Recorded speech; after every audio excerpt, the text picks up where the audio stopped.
Grace Morrison's hands shook as she clutched the telegram. The mine was real. Her dead husband hadn't lied. But standing in Silverton's frozen mud, with 2 starving daughters and a bag of worthless Boston clothes, she understood the truth: nobody wanted a widow who owned a silver mine. The assayer's office door slammed in her face. The hotel clerk laughed. The sheriff looked away. Then a drunk stumbled past, reeking of whiskey and shame, and said 5 words that changed everything. "You'll die up there alone." Pause for channel subscription call. Before we continue Grace's story, if you love tales of second chances and frontier courage, subscribe to our channel and hit that notification bell. These stories take hours to craft, and your support means everything. Also, comment below with your city or country. I want to see how far these stories of hope and resilience travel across the world. Now let's see if Grace Morrison survives her first night in Silverton.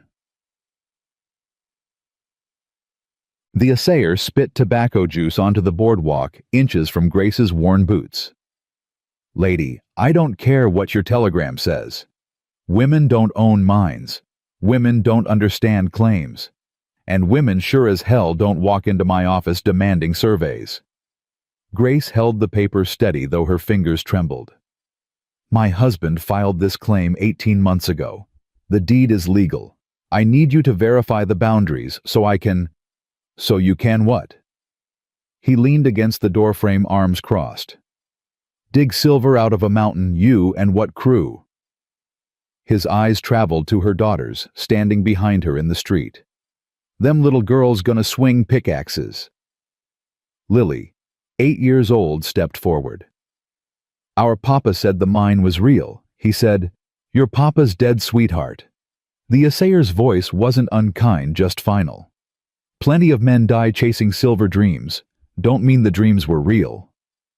Grace pulled Lily back, felt Emma's small hand grip her skirt. "I have money for the survey fee." "No, you don't." He nodded toward her threadbare coat, her daughter's 2 short dresses.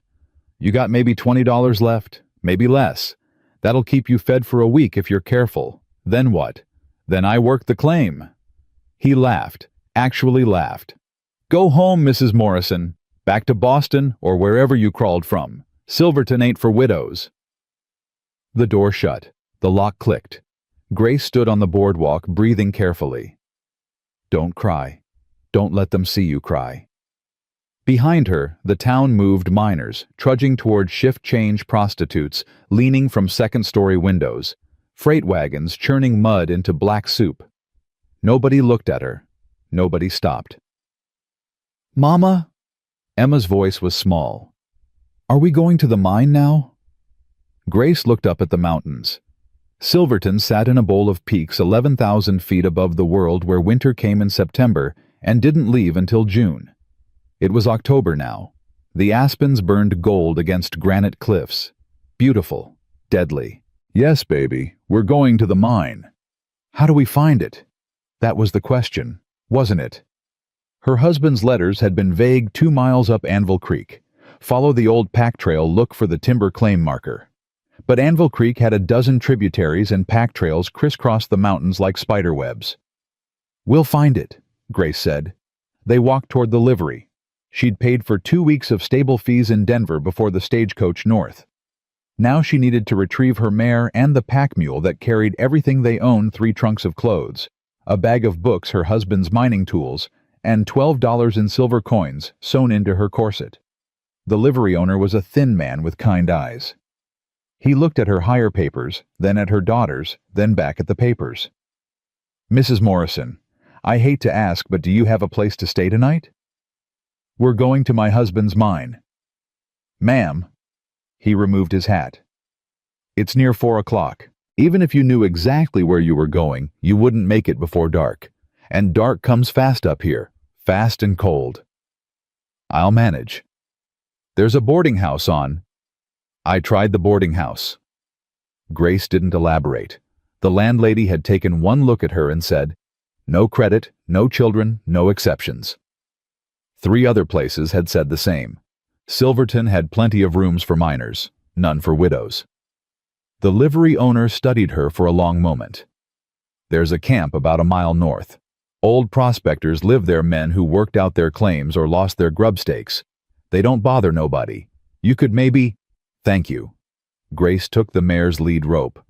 But we'll manage. She loaded the mule, tied the trunks down with shaking fingers, lifted Emma onto the mare's back, told Lily to hold on tight. The livery owner watched her go, hat still in his hands, saying nothing. They followed Anvil Creek north. The trail was clear at first, wide enough for wagons packed dirt markers every quarter mile. Then it narrowed. Then it split. Grace chose left because her husband's letter had mentioned crossing the creek twice. But after the second crossing, the trail vanished entirely. "Mama, I'm cold." Emma's teeth chattered. "I know, sweetheart." "Where's the mine?" "Close." It wasn't close. Grace had no idea where it was. She'd been a schoolteacher in Boston, for God's sake. She could recite Wordsworth and parse Latin, but she couldn't read mountains. The aspens looked identical. The granite cliffs gave no clues. Her husband's letters might as well have been written in code. The sun dropped behind the western peaks. Temperature fell like a stone. Grace kept moving because stopping meant admitting defeat, and admitting defeat meant going back to Silverton, which meant sleeping in the street, which meant her daughters freezing. "Mama." Lily's voice was tight. "Mama, someone's watching us." Grace turned. A man stood on the ridge above them, silhouette sharp against the dying light. Tall, broad-shouldered, utterly still. Watching. Her hand moved to the rifle in her saddle scabbard. The man descended. He moved carefully, picking his way down loose scree, one hand on the rock face for balance. When he reached the trail, Grace saw him clearly, maybe 40 years old, unshaven clothes, worn but clean. His eyes were bloodshot. He smelled like whiskey. "You're lost," he said, not a question. "We're fine." "No, you're not." He pointed at the trail behind her. "That way leads to a mine shaft. Flooded. 100-foot drop. Dark in 30 minutes. You'd walk right off the edge." Grace's throat tightened. "How do you know where we're going?" "I don't. But I know you don't either." He looked at her daughters. "How old are they?" "That's not your concern." "Lady, everything up here is my concern." His voice was rough but not cruel. "I'm the only engineer left in this valley who's sober enough to keep people from killing themselves, usually." He swayed slightly. "What claim you looking for?" "The Morrison claim. Anvil Creek." Something flickered in his eyes. "Thomas Morrison. You knew my husband. Knew of him." The man was quiet for a moment. "He's dead." "Yes." "The mine's real then. I thought he was another dreamer." He turned and started walking uphill. "Follow me." Grace didn't move. "I don't know you." "Name's Flint. James Garrett. Used to engineer for Consolidated Silver. Don't anymore." He kept walking. "Your girls are freezing. The trail to Morrison's claim is another mile and crosses 2 rock slides. You won't make it in the dark." "Why should I trust you?" He stopped, looked back. "Because if I wanted to hurt you, I already would have. And because nobody else in Silverton will help you. Not the assayer, not the sheriff, not the mining company that wants your claim." "What mining company?" "Consolidated. They thought your husband's claim was worthless. Now they know it's not. They'll be coming for it." He resumed walking. "You want to fight them alone?" "Be my guest. But your girls will freeze first." Lily whispered, "Mama, I'm so cold." Grace looked at her daughters. Emma's lips were blue. Lily's hands were white. The temperature was still dropping. She followed. The mine appeared after 20 minutes, a timber-framed entrance, a small cabin beside it, a creek running nearby. Flint pushed the cabin door open. Inside was one room, a potbelly stove, a rope bed, a table, 2 chairs, supplies on rough shelves. "Your husband built this?" Grace asked. "Looks like it." Flint checked the stove, found wood stacked beside it, built a fire with steady hands. He was smarter than most, had water shelter timber rights. If the claim's real, he died sitting on a fortune. "It's real." Grace helped Emma down from the mare, wrapped her in a blanket from the trunk. The assayer didn't believe me, but the assayer works for Consolidated. Flint lit the kindling. They pay him to discourage competition. Grace stared at him. That's illegal. Welcome to Silverton, Mrs. Morrison. Everything worth doing is illegal. He straightened. I'll sleep outside. You and the girls take the cabin. Wait. Grace caught his arm. You said the mining company wants my claim. What will they do? Depends. He met her eyes. They'll try to buy you out first. Offer you money, not much, but enough to get you back to Boston. If you refuse, they'll file a boundary dispute, claim your husband's markers were invalid. If that fails... He didn't finish. If that fails... Accidents happen in mines, Mrs. Morrison. Cave-ins, floods, explosions. All very tragic. All very convenient. Her stomach dropped. You're saying they'd kill me. I'm saying they'd kill anyone standing between them and silver. He pulled free of her grip. But tonight you're safe. Tonight worry about keeping your girls warm. He walked out before she could respond. Grace stood in the cabin doorway watching him disappear into the darkness. Lily appeared beside her. Mama, who is he? I don't know, baby. Do you trust him? Grace thought about the way he'd built the fire, quick, efficient, no wasted motion. The way he'd carried wood inside without being asked. The way he'd looked at her daughters with something that wasn't quite pity. More like recognition. I don't know that either. But she closed the door and locked it anyway. The morning came cold and bright. Grace woke to find Flint already working, splitting wood, stacking it against the cabin wall, moving with purpose despite the tremor in his hands. He'd slept outside. Frost covered his coat. She opened the door. You'll freeze. Already frozen. He didn't look up. Coffee's on the stove.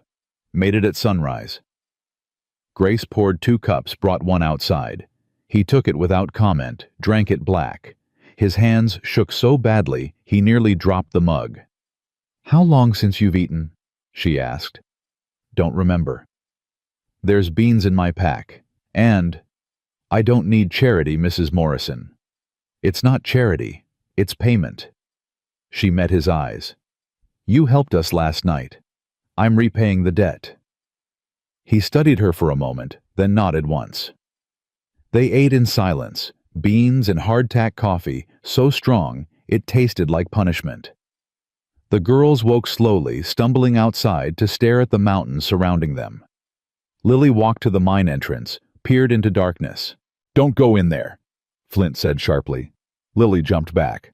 I just wanted to see. It's not safe. Never go in a mine alone. Never go in without a lamp and a partner. Never go in if you smell rotten eggs or hear water rushing. He set down his coffee. Understand? Yes, sir. Flint, he corrected. Don't call me sir. I don't deserve it. Grace watched him. Why are you helping us? Because nobody helped me. He stood, brushed off his pants. 4 years ago, I designed a shaft for Consolidated. New silver vein, deep and rich. I calculated the support beams, the ventilation, the water table. Consolidated approved it. We started digging. He paused. 3 months later, the shaft collapsed. 12 men died, including my brother. His voice was flat. The investigation said it was my fault. Faulty calculations. Negligence. They were right. Were they? Flint looked at her. Does it matter 12 men died? I designed the shaft. That's all anyone needs to know. That's not all I need to know. Grace stepped closer.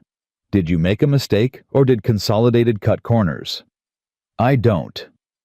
He stopped. They rushed the timeline. I told them the ground wasn't stable. They ignored me, but I signed the plans anyway. So who's responsible, me or them? Both. That's not how the law sees it. The engineer signs. The engineer hangs. He picked up his axe. Figuratively, anyway. Consolidated fired me. Blacklisted me across the territory.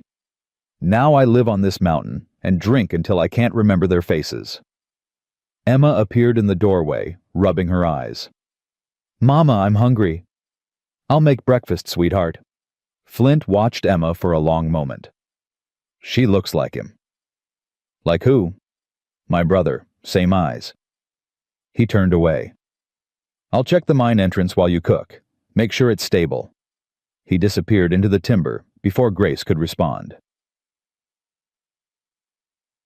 The mine was a wound in the mountain. Flint stood at the entrance lamp held high, studying the support beams. They were solid. Thomas Morrison had known what he was doing, but the shaft beyond was dark and unknown. Could be 10 feet deep, could be 100. Is it safe? Grace appeared beside him. Safe enough. Your husband shored it properly. Flint pointed to the timbers. See those notches? That's good joinery. Means he cared about not dying. Can we go in? You got lamps, rope canaries? Grace blinked. Canaries? Birds. They die before you do if there's bad air. Miner's early warning system. He stepped back from the entrance. You don't have supplies. You don't have equipment. You don't even have a survey map showing where your claim boundaries are. Then help me get them. Flint turned to her. Mrs. Morrison. Grace. If we're going to work together, call me Grace. We're not working together. Why not? She crossed her arms. You said you were an engineer. I need an engineer. You said Consolidated wants my claim. I need someone who knows how they operate. And you clearly need a reason to live. His voice was bitter. That what you're offering redemption through hard labor.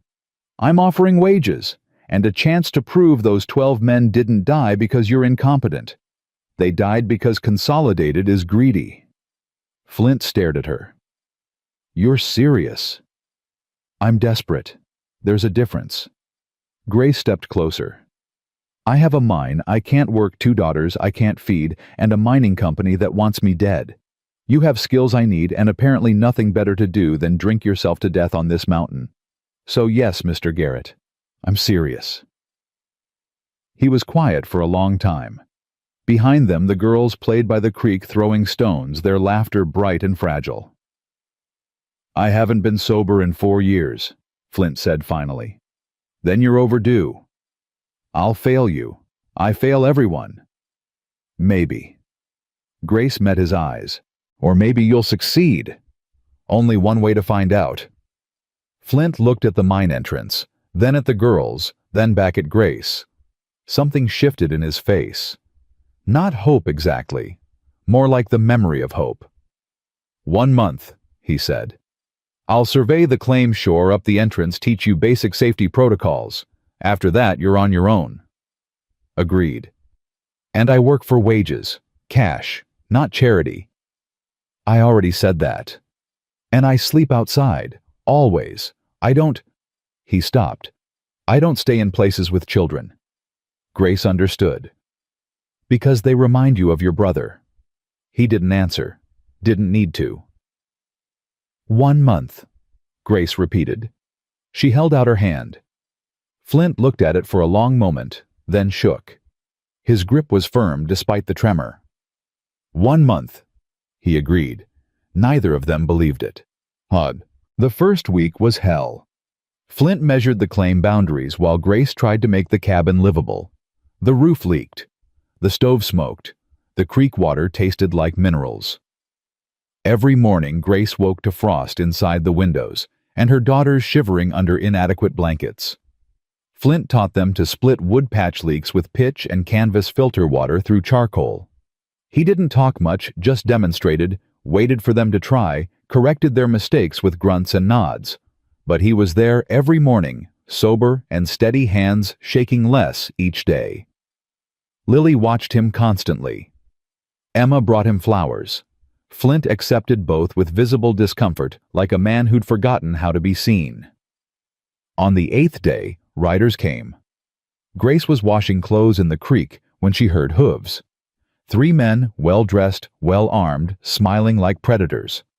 The one in front was maybe 50 silver-haired expensive coat. He dismounted with the ease of someone who'd been riding all his life. Mrs. Morrison. His voice was smooth. I'm Andrew Sutton. I run Consolidated Silver. Grace straightened water dripping from her hands. What do you want? To make you an offer. Sutton gestured at the mine. Your husband filed a promising claim, but working it alone is impossible. Consolidated has resources, crew's equipment capital. We'd like to buy you out. Fair price. Enough to get you and your daughters back to civilization. It's not for sale. Mrs. Morrison, please be reasonable. Mining isn't for amateurs, especially not widows. The work is dangerous. The costs are staggering. You'll spend everything you have and find nothing. He stepped closer. I'm offering you a way out. Take it. No. Sutton's smile thinned. May I ask why? Because my husband died believing this mine would provide for his family. I won't sell his dream for your convenience. Your husband was a fool. The words came quiet, deadly. He refused our initial offer, insisted on working alone. That stubbornness killed him. Grace froze. What did you say? The cave-in that killed your husband. It didn't have to happen. Consolidated offered him partnership. He refused. We could have prevented. You're lying. Am I? Sutton pulled a paper from his coat. Here's our offer letter, dated 6 months before his death. He wrote back quite rudely, I might add, declining. 2 months later, he was dead. He held the paper out. You want to follow his path, be my guest. But don't pretend I didn't warn you. Flint appeared from the mine entrance, lamp in hand. He looked at Sutton, at the riders, at Grace. You need to leave. Sutton turned. Garrett, I heard you were skulking around here, still drinking yourself to death. Not today. Pity. You're better at that than engineering. Sutton mounted his horse. Mrs. Morrison, my offer stands for 48 hours. After that, I'll file a boundary dispute. Your husband's claim markers were improperly placed. The mine will revert to Consolidated. That's a lie, Flint said flatly. Prove it. Sutton smiled. Oh, wait, you can't. Because you're a disgraced drunk and nobody trusts your surveys anymore. He tipped his hat. Good day, Mrs. Morrison. I hope you make the smart choice. They rode away. Grace stood by the creek shaking. Not from cold, from rage. He killed my husband, she whispered. Flint was beside her now. You don't know that. Yes, I do. She looked at him. Consolidated wanted the claim. Thomas refused. So they made it look like an accident. Grace, tell me I'm wrong. Flint said nothing, because she wasn't wrong. They both knew it. Can you prove the claim markers are valid? Grace asked. Maybe, if I survey them properly. But then survey them. Her voice was steel. I'm not selling. Not to him. Not to anyone. You're declaring war against Consolidated. You understand that. I understand my husband is dead. I understand they're threatening my daughters. I understand nobody in this town will help me except a drunk engineer who thinks he's a failure. She met his eyes. So yes, Mr. Garrett, I'm declaring war. Are you with me or not? Flint looked at the mine, at the mountains, at the cabin where Emma was singing to Lily. He thought about his brother's face, about 12 men buried under rock, about 4 years spent drowning in whiskey and shame. I'm with you, he said. Grace nodded once. Then let's get to work. They worked like the mountain might collapse tomorrow. Flint surveyed every boundary marker, measured every angle, documented everything in neat ledgers that proved Thomas Morrison's claim was legal down to the inch. Grace hauled timber, shored up the cabin, taught the girls to shoot in case Consolidated sent men in the night. Lily took to it naturally. Emma cried. 2 weeks in, Flint went to town for supplies. He returned with a black eye and bleeding knuckles. What happened? Grace demanded. Ran into some of Consolidated's miners. They had opinions about me helping you. He spat blood. I shared my opinions back. Flint. I'm fine. He unloaded the pack mule flour, coffee lamp oil explosives. But we're running out of time. Sutton's filing his dispute day after tomorrow. Once it's official, he can claim the mines in legal limbo. shut down operations, freeze your assets. Can he do that? With the right judge? Yes. Flint sat on the cabin step wincing. He owns half the town, Grace, the sheriff, the assayer, probably the judge too. Grace sat beside him. Then what do? We prove the mine is profitable. If you're actively extracting silver, Sutton can't claim it's abandoned or improperly marked. The law protects working claims. How do we prove it's profitable? Flint looked at the mine entrance. We go inside. Grace followed his gaze. You said it wasn't safe. It's not. But neither is waiting for Sutton to steal it. He stood. Tomorrow morning, you, me, and Lamps. We'll go down 50 feet. If there's silver, we'll know. And if there's not, then we're dead anyway. Might as well find out for sure. That night, Grace couldn't sleep. She lay in the dark, listening to her daughters breathe, thinking about cave-ins and flooding, and 12 men crushed under stone. Thinking about her husband's last moments. Had he known the mountain was unstable? Had he tried to run? Had he thought of her and the girls as the rock fell? She got up, walked outside. Flint sat by the creek staring at nothing. Can't sleep either, she asked. Never could. He handed her his coffee cup. You're scared. Terrified. Good. Scared people are careful. Reckless people are dead. He picked up a stone, tossed it in the water. I won't let anything happen to you down there. I promise. You can't promise that. I know. He met her eyes. But I'm promising anyway. Grace drank his coffee.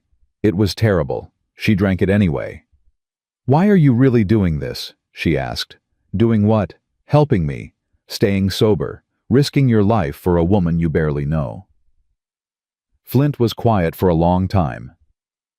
Because 4 years ago I didn't help when I should have. I saw Consolidated cutting corners. I knew the shaft was dangerous. I said something, but I didn't fight.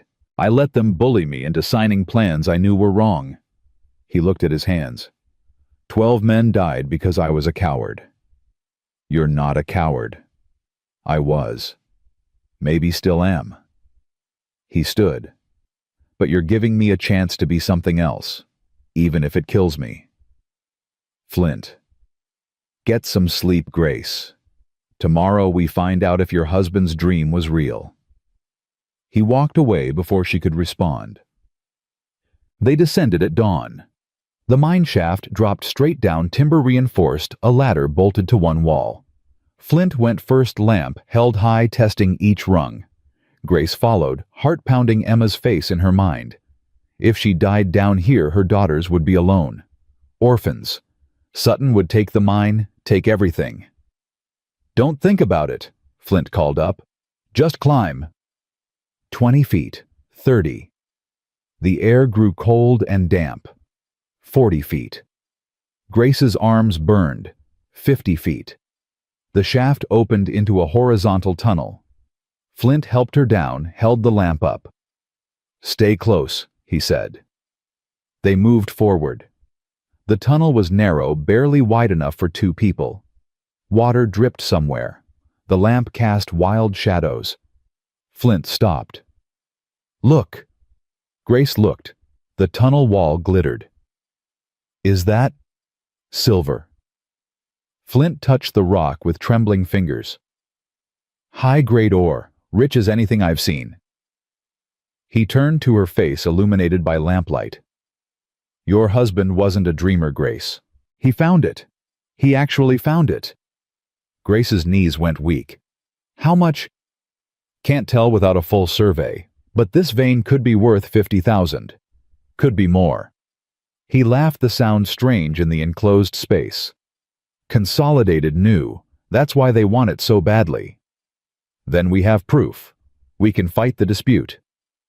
Yes. Flint's expression shifted. But Grace, this also means Sutton won't stop. He'll try everything: legal challenges, sabotage, violence. He's got too much to lose. So do I. They stared at each other in the lamplight. 50 feet underground, standing on a fortune, 2 broken people who'd found something worth fighting for. Then we fight, Flint said. Grace nodded. Then we fight." They climbed back up. Sunlight hit Grace's face like a blessing. Lily and Emma ran to her, and she held them tight, breathing hard, alive. "Did you find silver?" Lily asked. "Yes, baby." "Are we rich?" Grace looked at Flint. He was staring at the mine entrance like it was a battlefield. "Not yet," Grace said. "But we will be." If they survived. The assayer's office smelled like tobacco and corruption. Grace stood at the counter, Flint's survey documents spread between them, while the assayer pretended to study numbers he'd already decided to reject. "Mrs. Morrison, these measurements are accurate." Flint leaned against the doorframe, arms crossed. "I surveyed every marker twice. Thomas Morrison's claim is legal, filed properly, boundaries exact." The assayer didn't look up. "Mr. Garrett, given your history with Consolidated, I'm not sure your surveys carry much weight anymore." "My history is that I told the truth and they didn't like it." Flint stepped forward. "Those numbers are solid. You know it. I know it. Question is whether you're man enough to admit it." The assayer's jaw tightened. "I'll need to verify with the county office. Could take weeks." "The dispute hearing is in 3 days," Grace said quietly. "Then I suggest you pray for a miracle, Mrs. Morrison." He pushed the papers back across the counter. "Because without county verification, Judge Holloway will rule in Consolidated's favor. That's just how things work." Grace gathered the documents with steady hands. "How much did Sutton pay you?" The assayer's face went red. "Get out of my office." "How much?" Grace didn't move. "Because I'm curious what a man's integrity costs these days. Is it $50, $100? Or did he just promise you wouldn't lose your job when Consolidated owns half the county?" "I said get out." Flint put a hand on Grace's shoulder. "Come on, we're done here." They walked into the street. Silverton was busy Saturday afternoon, miners coming down from the high claims, prostitutes working the saloon circuit, freight wagons churning mud. Nobody looked at them. Nobody cared.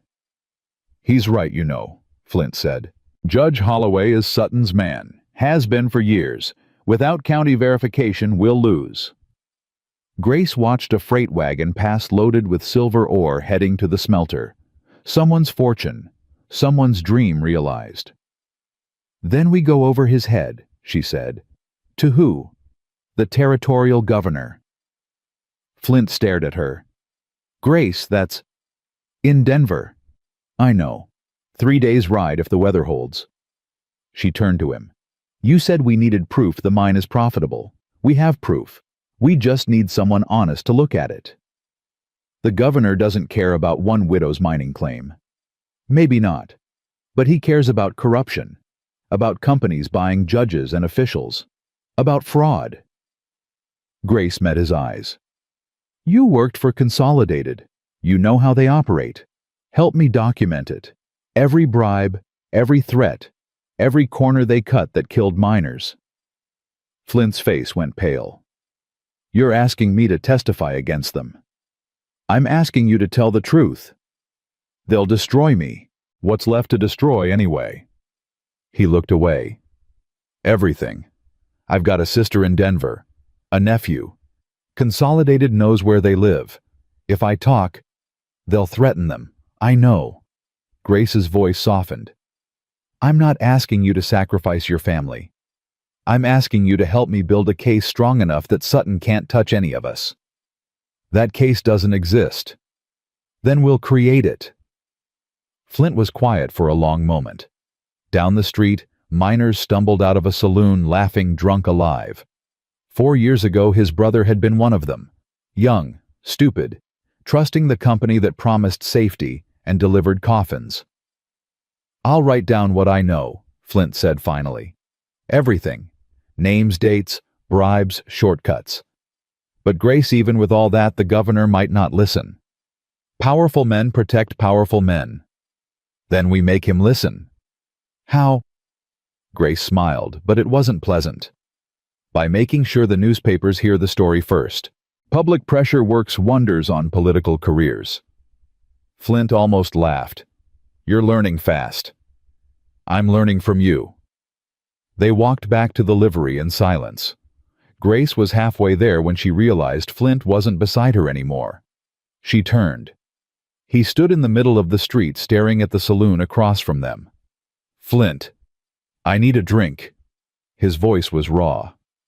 I can't think about my brother without... Yes, you can. Grace walked back to him. You've been sober 2 weeks. Don't break now. You don't understand what it's like, remembering, seeing their faces, knowing I killed them. You didn't kill them. Consolidated did. I signed the plans. Under duress, after they ignored your warnings. Grace caught his arm. Flint, look at me. You're not drinking today. You're going back to that cabin, you're going to write down everything you know, and you're going to help me fight these bastards. Understand? He was shaking. Full-body tremors that had nothing to do with cold. I can't. You can, and you will, because Emma asked me this morning if you were her friend, and I said yes. Don't make me a liar. Flint's face crumpled. That's not fair. Nothing about this is fair, but we're doing it anyway. She pulled him toward the livery. Come on, we've got work to do. He followed. One step, another, away from the saloon, away from the bottle, away from 4 years of drowning.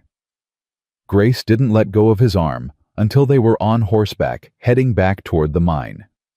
The cabin was cold when they arrived. Lily had kept the fire going, but barely. Emma was crying, wrapped in blankets, shivering. What's wrong? Grace knelt beside her. My stomach hurts, really bad. Grace felt her forehead, burning hot. Flint, get water boiling, now. He moved fast, building up the fire, setting the kettle on. Grace stripped Emma's dress, checked for rashes, felt for swelling. Nothing obvious. But the fever was real, and high fevers in children killed fast up here, where doctors were scarce and medicine scarcer. When did this start? Grace asked Lily. After lunch. She said her tummy felt funny. Then she threw up. What did she eat? Beans, same as me. Grace's mind raced. Food poisoning possible. But Lily was fine. Appendicitis too young maybe. Fever from bad water. They'd been filtering it, but Grace. Flint appeared with the kettle. There's willow bark in my pack. It'll help with the fever. You're sure? My brother used to get sick all the time. Ma made willow tea. He was already moving, digging through supplies. It won't cure her, but it'll buy us time. Time for what Grace didn't ask. Because the answer was time to ride to town, find a doctor, beg for help they couldn't afford from people who wanted them dead. Flint made the tea. Emma drank it whimpering. Grace held her rocking, singing songs from Boston that felt like they belonged to someone else's life. Lily sat by the fire, arms wrapped around her knees, silent. She's going to be okay, right, Mama? Yes, baby. You promise? Grace met Flint's eyes over Emma's head. He looked away. I promise. Grace lied. By midnight, Emma's fever broke. She slept fitful, but breathing color returning to her cheeks. Grace sat beside her, exhausted, terrified, grateful. Flint brought coffee, sat on the floor with his back against the wall. Thank you, Grace whispered. Don't thank me yet. If the fever comes back, it won't. You don't know that. I'm choosing to believe it. Grace drank the coffee. It was terrible. Everything Flint made was terrible, but it was hot and strong and real. Tell me about your brother. Flint was quiet for so long Grace thought he wouldn't answer. Daniel, 3 years younger than me. Stupid kid who followed me everywhere. I got hired by Consolidated. He got hired too. I said mining was dangerous, but he wouldn't listen. Flint's hands shook. He was in the first crew that went down after I signed the plans. 28 years old, going to marry a girl from Leadville, had the ring and everything. What was her name? Sarah. Pretty thing. Cried at the funeral for 3 hours straight. He stared at nothing. She married someone else 6 months later. Didn't blame her. Why wait for a dead man? Did you love her? What? No. He stopped. Maybe a little, but Daniel loved her more. That's what mattered. Grace shifted, careful not to wake Emma. You know it wasn't your fault, right? The collapse. You did everything you could. I signed the plans. After Consolidated pressured you, after they threatened your job, after they ignored every warning you gave. She met his eyes. Flint, you're not responsible for their greed. The law says different. The law is wrong. He almost smiled. You really believe that? I believe Sutton used you, just like he's trying to use me, and I believe we're going to make him pay for it. How we're nobodies. He owns half the territory. He doesn't own us. Grace looked at her daughters. And he doesn't own this mine. Not yet. Not ever.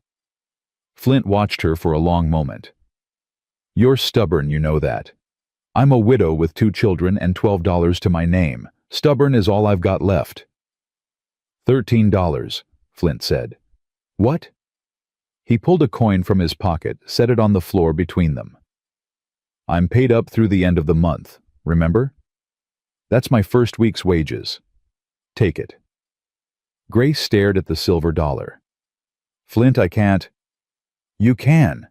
Because Emma might need medicine, and because I'm not drinking it away this time. He stood. Get some sleep. I'll keep watch. He walked outside before she could argue. Grace picked up the coin. It was warm from his pocket, worn smooth from years of use. She thought about him sitting in saloons, spending these coins on whiskey, drowning piece by piece. Thought about him giving it to her instead. She put it with the others sewn into her corset, where Sutton's men couldn't find it. $13. A fortune. A joke. Enough to survive one more week if they were careful. She lay down beside Emma, closed her eyes, and tried not to think about what happened after that week was up. Morning came too fast. Grace woke to Lily shaking her shoulder, eyes wide, terrified. Mama, there are men outside. Grace was up instantly, rifle in hand, heart pounding. Through the cabin's one window, she saw them 5 riders, Consolidated men by their look, circling the cabin like wolves. Andrew Sutton sat his horse at the front, smiling. Flint was already outside, standing between the riders and the cabin door, unarmed except for an axe. Grace pushed the door open. Get inside, Flint. Not yet. He didn't take his eyes off Sutton. Let's hear what the man wants. Sutton dismounted, brushing dust from his coat. Mr. Garrett, still playing hero for lost causes. Still buying judges and killing minors. Sutton's smile never wavered. I'm here with a final offer, Mrs. Morrison. $5,000 for the claim. Cash. Today. Enough to get you and your daughters somewhere safe. Grace stepped onto the porch, rifle loose in her hands. I already refused. That was before you knew what you were facing. Disputed claims take months to resolve. During that time, you can't work the mine. Can't extract ore. Can't make money. He gestured at the cabin. How long can you survive up here? A month. 2 winters coming. Food's expensive. Medicine more so. Your daughter was sick last night. What happens next time? Grace's blood went cold. How did you know Emma was sick? I know everything that happens in my territory, Mrs. Morrison. Everything. He stepped closer. I'm not your enemy. I'm a businessman making a fair offer. Take it. Save your girls the suffering. By giving you what you want. By accepting reality. Sutton's voice hardened. You can't win this. The judge will rule against you. The county will seize the claim for unpaid fees. And then where will you be? Penniless. Homeless. Alone. Is your pride worth that? Flint moved, putting himself between Sutton and Grace. She said no. Time to leave. Or what? You'll hit me with that axe. Sutton laughed. Garrett, you're a drunk and a failure. Everyone knows it. You couldn't save your brother. You won't save her. Flint's knuckles went white on the axe handle. Walk away, Grace said quietly, before I shoot you for trespassing. Sutton looked at her rifle, at her face, at the determination in her eyes. Something flickered across his expression. Surprise, maybe. Or respect. Or just recalculation. 48 hours, Mrs. Morrison. Then the offer expires, and the legal machinery begins. Think about your daughters. Think about what you're condemning them to. He mounted his horse. I'll see you in court. They rode away, 5 men dissolving into the timber. Grace lowered the rifle. Her hands were shaking. He knows Emma was sick, she said. He's watching us. Probably has men in the trees right now counting our supplies, timing our movements. Probably, Flint agreed. He's going to make this personal. He already has. Flint turned to her. Grace, he's right about one thing. Disputed claims can take months. We can't wait that long. We need to force a resolution now. How? By going to Denver. Today. You, me, and every piece of evidence we can carry. He looked at the cabin. Lily can watch Emma. They'll be safer here than on the trail anyway. I'm not leaving my daughters alone on this mountain. Then we all go. But Grace, that's 5 days of travel minimum. 3 days to Denver, 1 day to meet the governor. If we're lucky, 1 day back. Can Emma handle that? Grace looked through the cabin window. Emma was awake, sitting up, color better but still pale. Lily was braiding her hair, talking softly, making her laugh. They were so young, so vulnerable.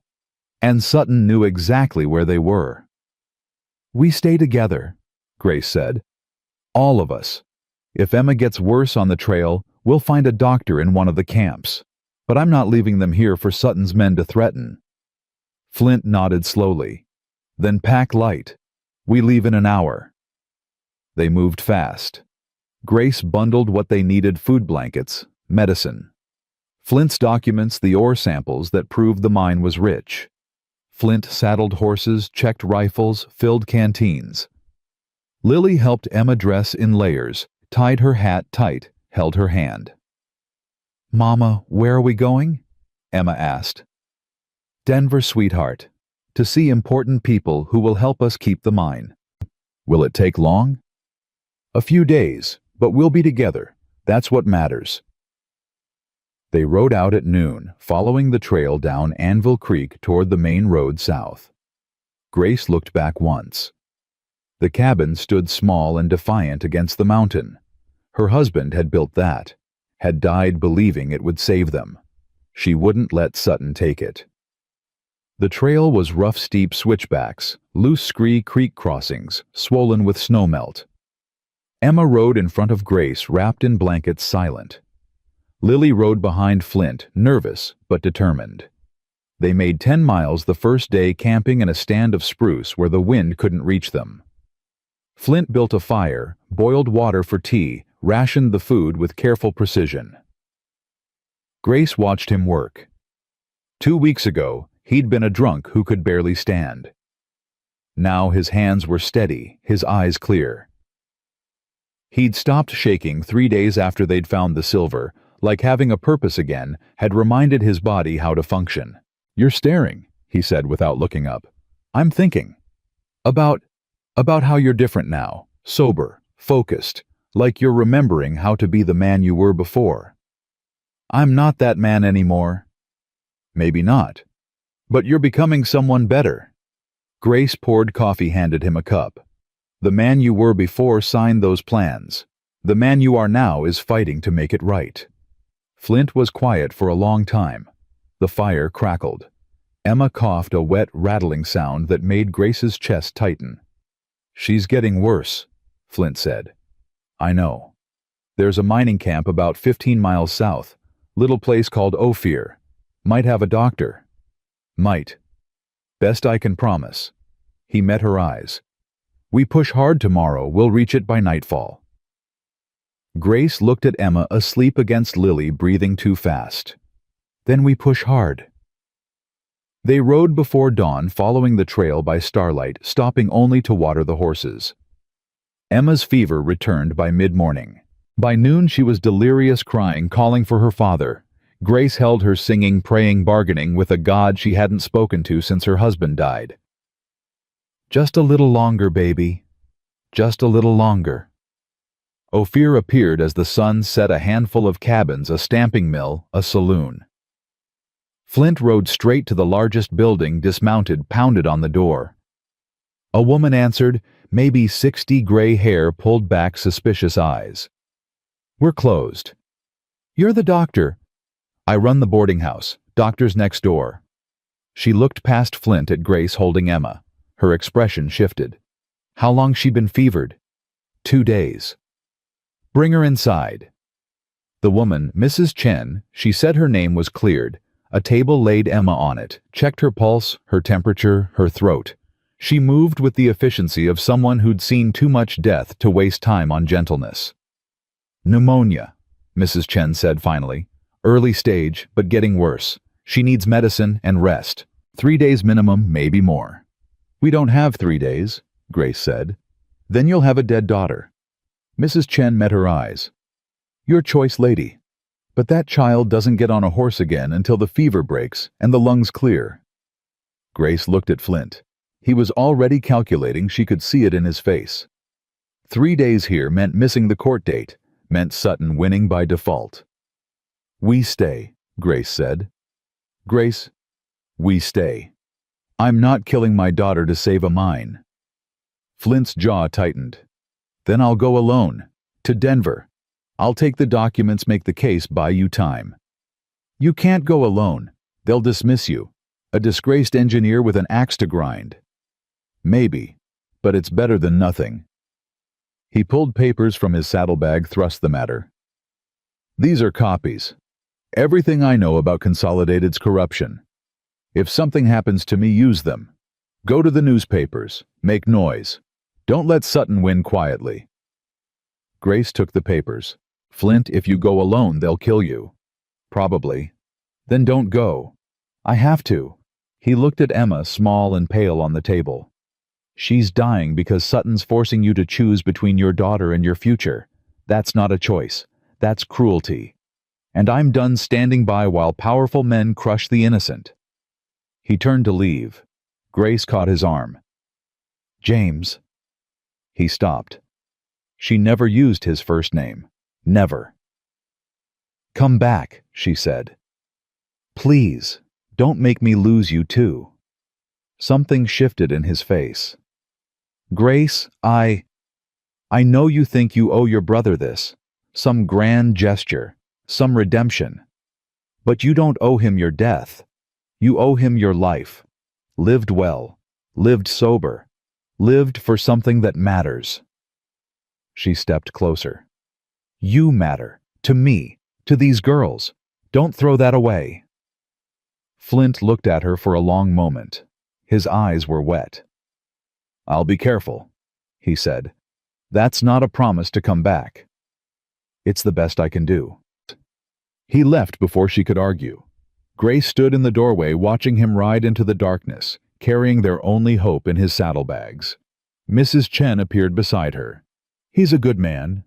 He's a fool. Same thing usually. She handed Grace a cup of something bitter. Give this to the girl every 4 hours. Keep her warm. Make her drink. And pray if you're the praying type. Grace took the cup. What if prayer doesn't work? Then you'll grieve, but at least you'll have tried. Mrs. Chen walked away. Boarding house rules. No drinking, no fighting, no men in the women's rooms. You break them, you leave. Understood. Grace carried the medicine to Emma, coaxed it down her throat, held her while she cried. Lily curled up beside them, exhausted, terrified, trying to be brave. Is Mr. Flint coming back? Lily whispered. I don't know, sweetheart. I hope he does. I like him. Me too. They slept in shifts. Grace woke every few hours to check Emma's breathing. Give medicine, change sweat-soaked blankets. By the 3rd day, the fever broke. Emma opened her eyes, looked around, smiled weakly. Mama, where are we? Grace kissed her forehead. Somewhere safe, baby. Where's Mr. Flint? Grace's throat tightened. He went to Denver. To help us. He'll come back, right? I hope so. But 4 days passed. Then 5. No word. No rider. No news. On the 6th day, a man arrived at the boarding house. Not Flint. A stranger, young, nervous, wearing a clerk's suit. Mrs. Morrison. Grace stood slowly. Yes. I'm from the territorial governor's office. He handed her a sealed envelope. Mr. Garrett asked me to deliver this. Grace's hands shook as she opened it. Inside was a single sheet of paper covered in Flint's rough handwriting. Grace. The governor listened. Barely, but he listened. He's ordering an investigation into Consolidated's practices. It'll take weeks, maybe months. But Judge Holloway can't rule on the dispute until it's complete. You've got time. Sutton knows. He's furious. He'll come for you now, hard and fast. Don't stay in Ophir. Head back to the mine. Barricade. Wait. I'm staying in Denver. The governor wants me to testify. If I leave, Sutton will have me killed. If I stay, you'll be alone. I'm sorry. I promised to come back. I'm breaking that promise. But I'm not breaking the other one. I won't let you lose this fight. Trust me. One more time. James Grace read it twice. Then again. Her vision blurred. Ma'am. The clerk shifted nervously. He also sent this. He handed her a small leather pouch. Grace opened it. Inside were gold coins. 20 of them. Enough to survive the winter. Enough to hire men. Enough to fight. Where did he get this? She whispered. He didn't say. Just told me to make sure you received it. The clerk left. Grace stood in the boarding house parlor, holding Flint's letter, holding his money, holding the weight of everything he'd sacrificed to give her a chance. Lily appeared in the doorway. Mama? What's wrong? Nothing, baby. Everything's fine. But it wasn't fine. Flint was trapped in Denver testifying against men who would kill him for it. She was alone on a mountain with 2 daughters and a mine that Sutton would burn to the ground rather than lose. And somewhere between fear and fury, Grace Morrison made a decision. She wasn't running, wasn't hiding, wasn't waiting for men to decide her fate. She was going back to that mine, back to the silver her husband died for. And she was going to fight like hell to keep it. Sutton wanted a war. He'd get one. Grace folded Flint's letter, put the coins in her corset with the others, and started packing. Emma was well enough to ride. Lily was strong enough to help. And Grace was angry enough to take on Consolidated Silver single-handed if she had to. Get your things, girls, she said quietly. We're going home. They reached the mine at dusk on the 8th day. The cabin stood exactly as they'd left it, door shut, windows intact. But something felt wrong. Grace felt it in her spine the way animals sense storms. Stay on the horses, she told the girls. She dismounted slowly, rifle-ready eyes scanning the tree line. Nothing moved. No smoke from chimneys in the valley below. No birds calling. Just silence, thick and waiting. The cabin door swung open at her touch. Inside, everything was destroyed. Flowers scattered across the floor. Blankets shredded. Her husband's mining tools bent and broken. The stove kicked over ashes everywhere. And on the table, pinned with a knife, a note in neat handwriting, final warning, leave or burn. Grace stood in the ruins breathing carefully.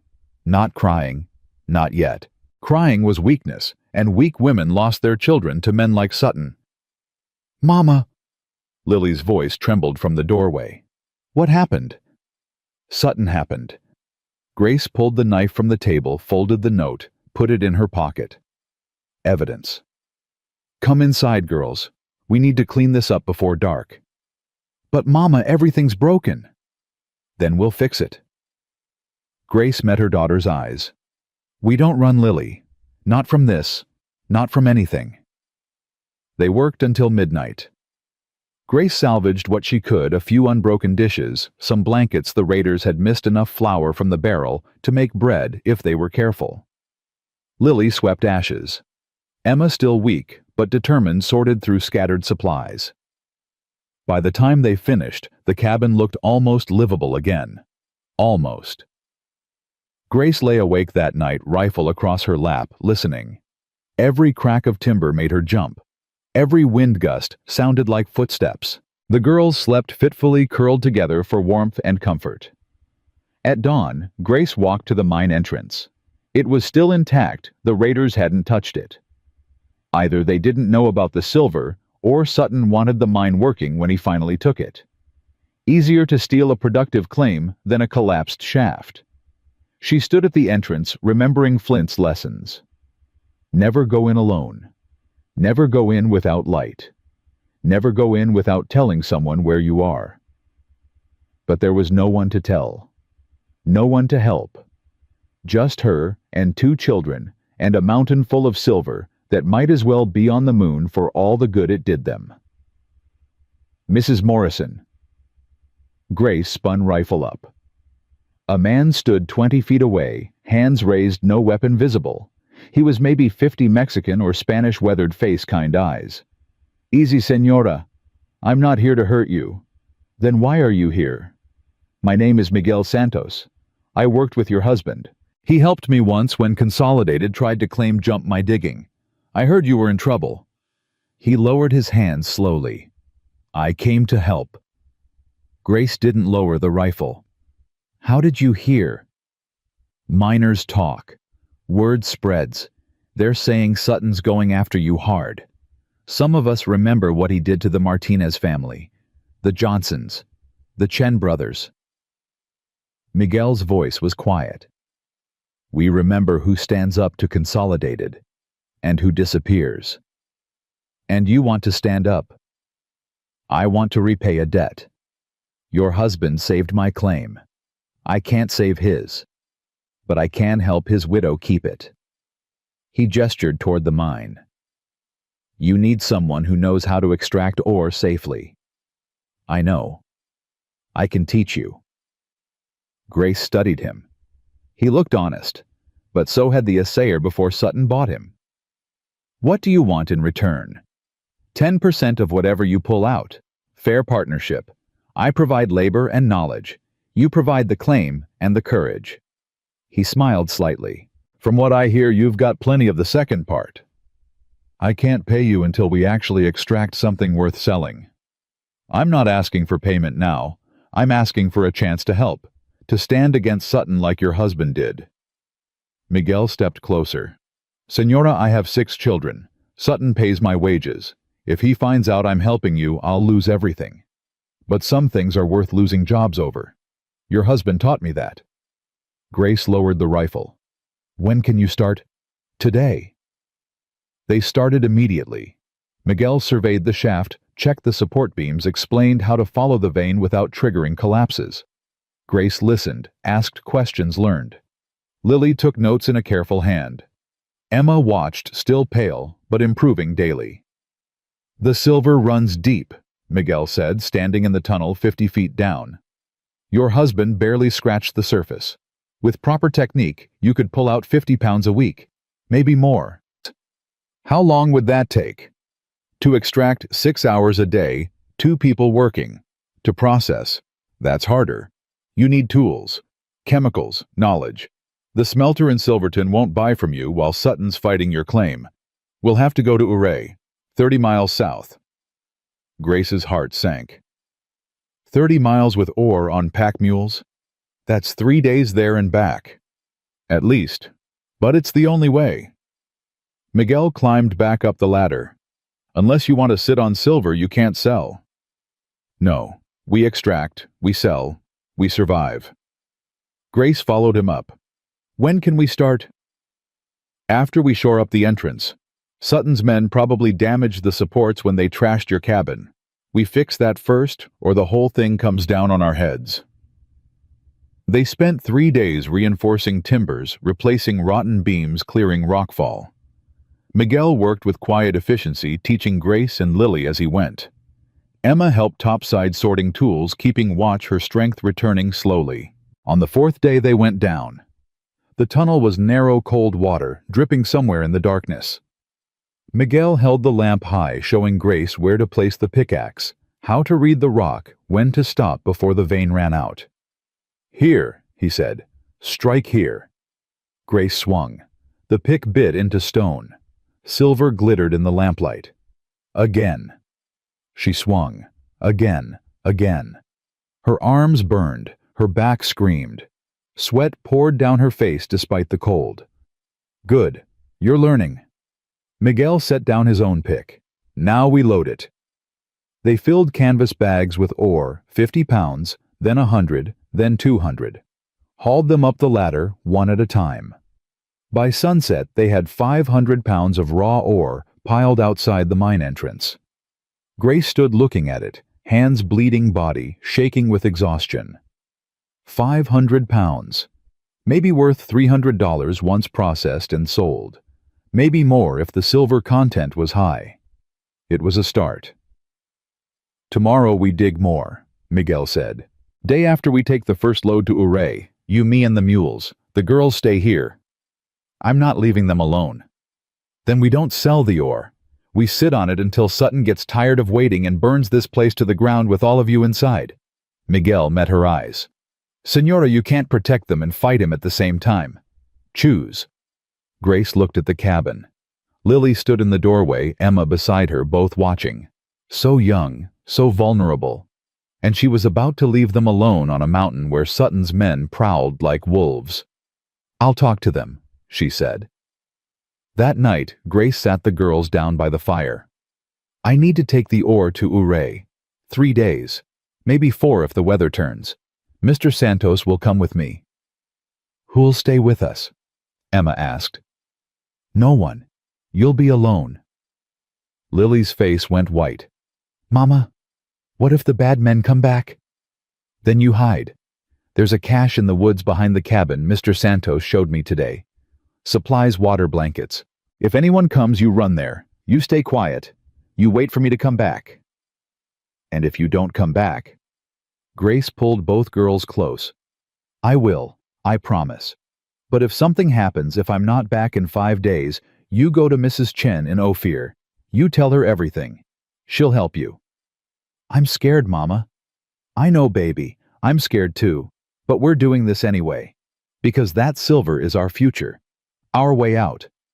Our chance to live without Sutton's threats hanging over us."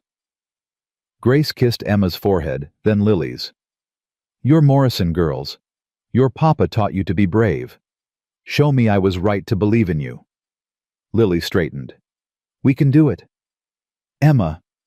Emma nodded, tears on her cheeks. "We can do it." "That's my girls." They left at dawn. Grace, Miguel, and 4 mules loaded with ore. Lily and Emma stood in the cabin doorway, waving, trying to smile. Grace looked back once, memorizing their faces, then turned away before the tears came. The trail to Ouray wound through high passes and narrow canyons. Miguel led silent and watchful. Grace followed rifle-ready eyes, scanning for Sutton's men. They camped the first night in a box canyon, no fire, eating cold beans and hardtack. "You think Sutton knows where we're going?" Grace asked. "He knows. He always knows. Question is whether he tries to stop us or lets us make it to Ouray so he can steal the money on the way back." "Comforting." Miguel smiled slightly. "I'm not here to comfort you, Senora. I'm here to help you survive. Those are different things." "How did you survive all these years working for Consolidated?" "By being useful. By keeping my head down. By never giving Sutton a reason to notice me." He poked at the cold beans with his spoon. "Your husband was different. He fought. He made noise. He died for it." "Do you think I'm going to die for it too?" "Maybe. Probably. But you'll die standing up, which is more than most of us can say." Miguel set down his plate. "Get some sleep. Tomorrow's the hard part." The hard part was a narrow trail along a cliff face, barely wide enough for the mule's 200-foot drop on one side. They moved slowly, carefully, Grace's heart in her throat, every time a mule's hoof slipped on loose rock. Halfway across, riders appeared ahead. 3 men blocking the trail rifles across their saddles.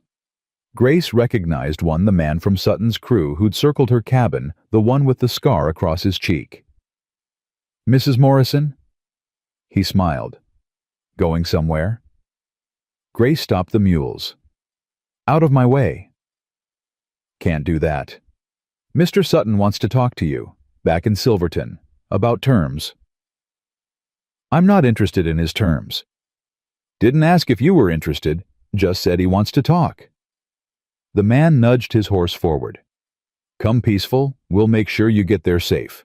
Come fighting well." He glanced at the cliff edge. Accidents happen on these trails. Miguel moved his hand toward his rifle. Grace caught his arm, shook her head slightly. "If I go back with you," she said carefully, "what happens to my ore?" "Consolidated will buy it. Fair price. Consider it a down payment on the claim." "And if I refuse?" "Then we take the ore anyway. And you." His smile widened. "Your choice, lady. Easy or hard?" Grace looked at the cliff drop, at Miguel's tense face, at the 3 rifles pointed at her chest.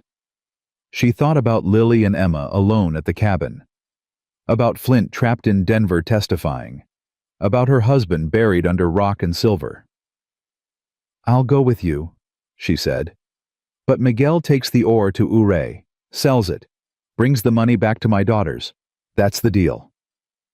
"No deal, lady. Sutton wants—" "I don't care what Sutton wants."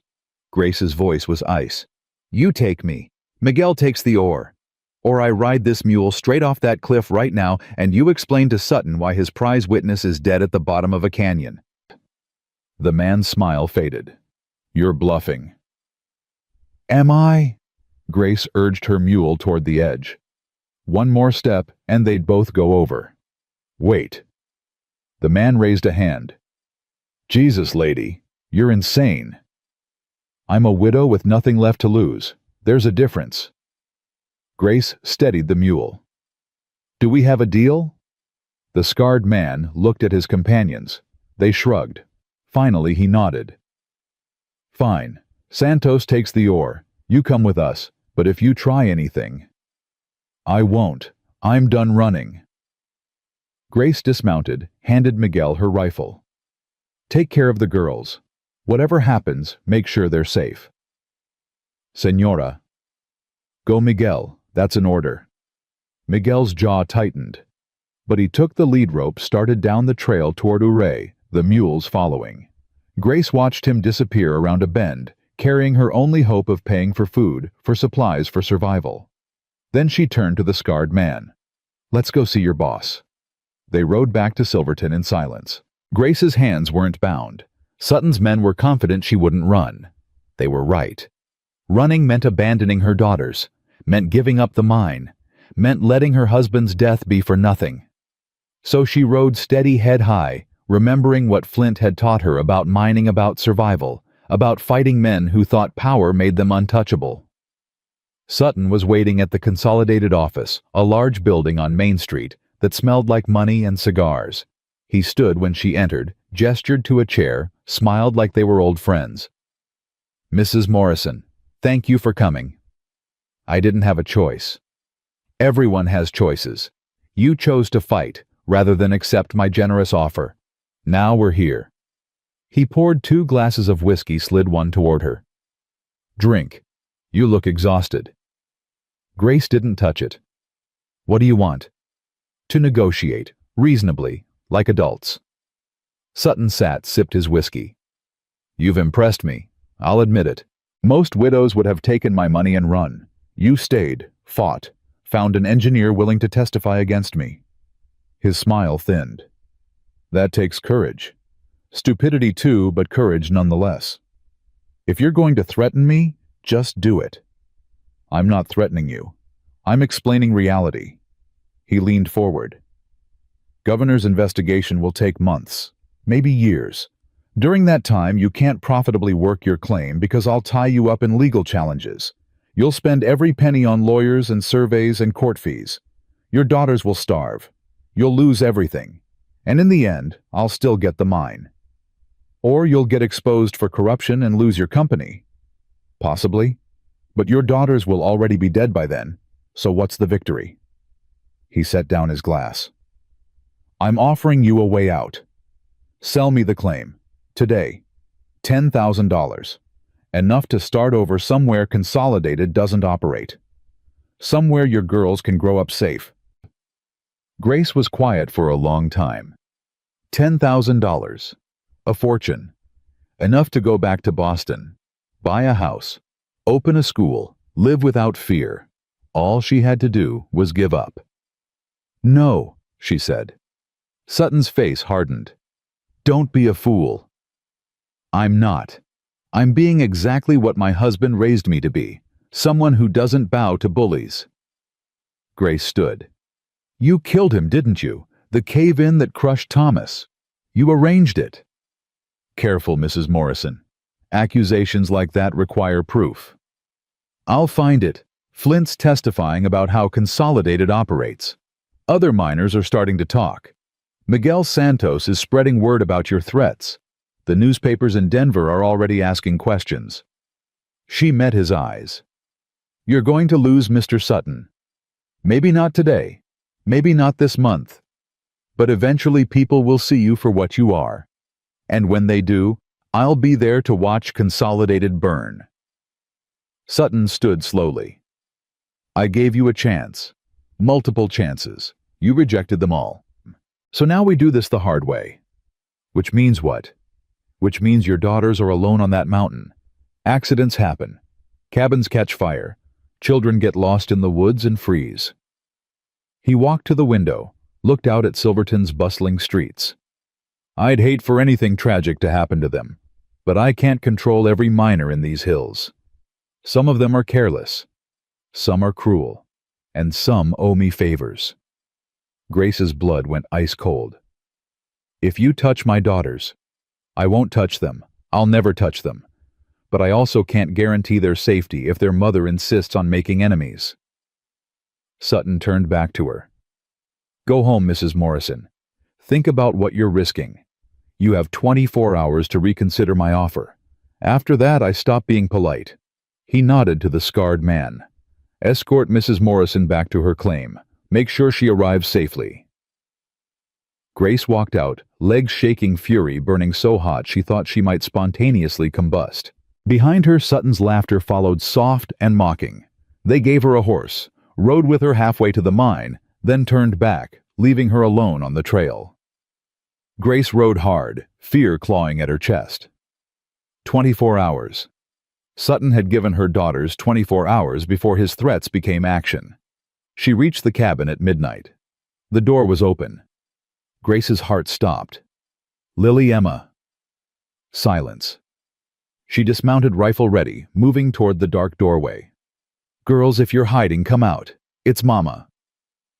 Nothing. Grace stepped inside. The cabin was empty.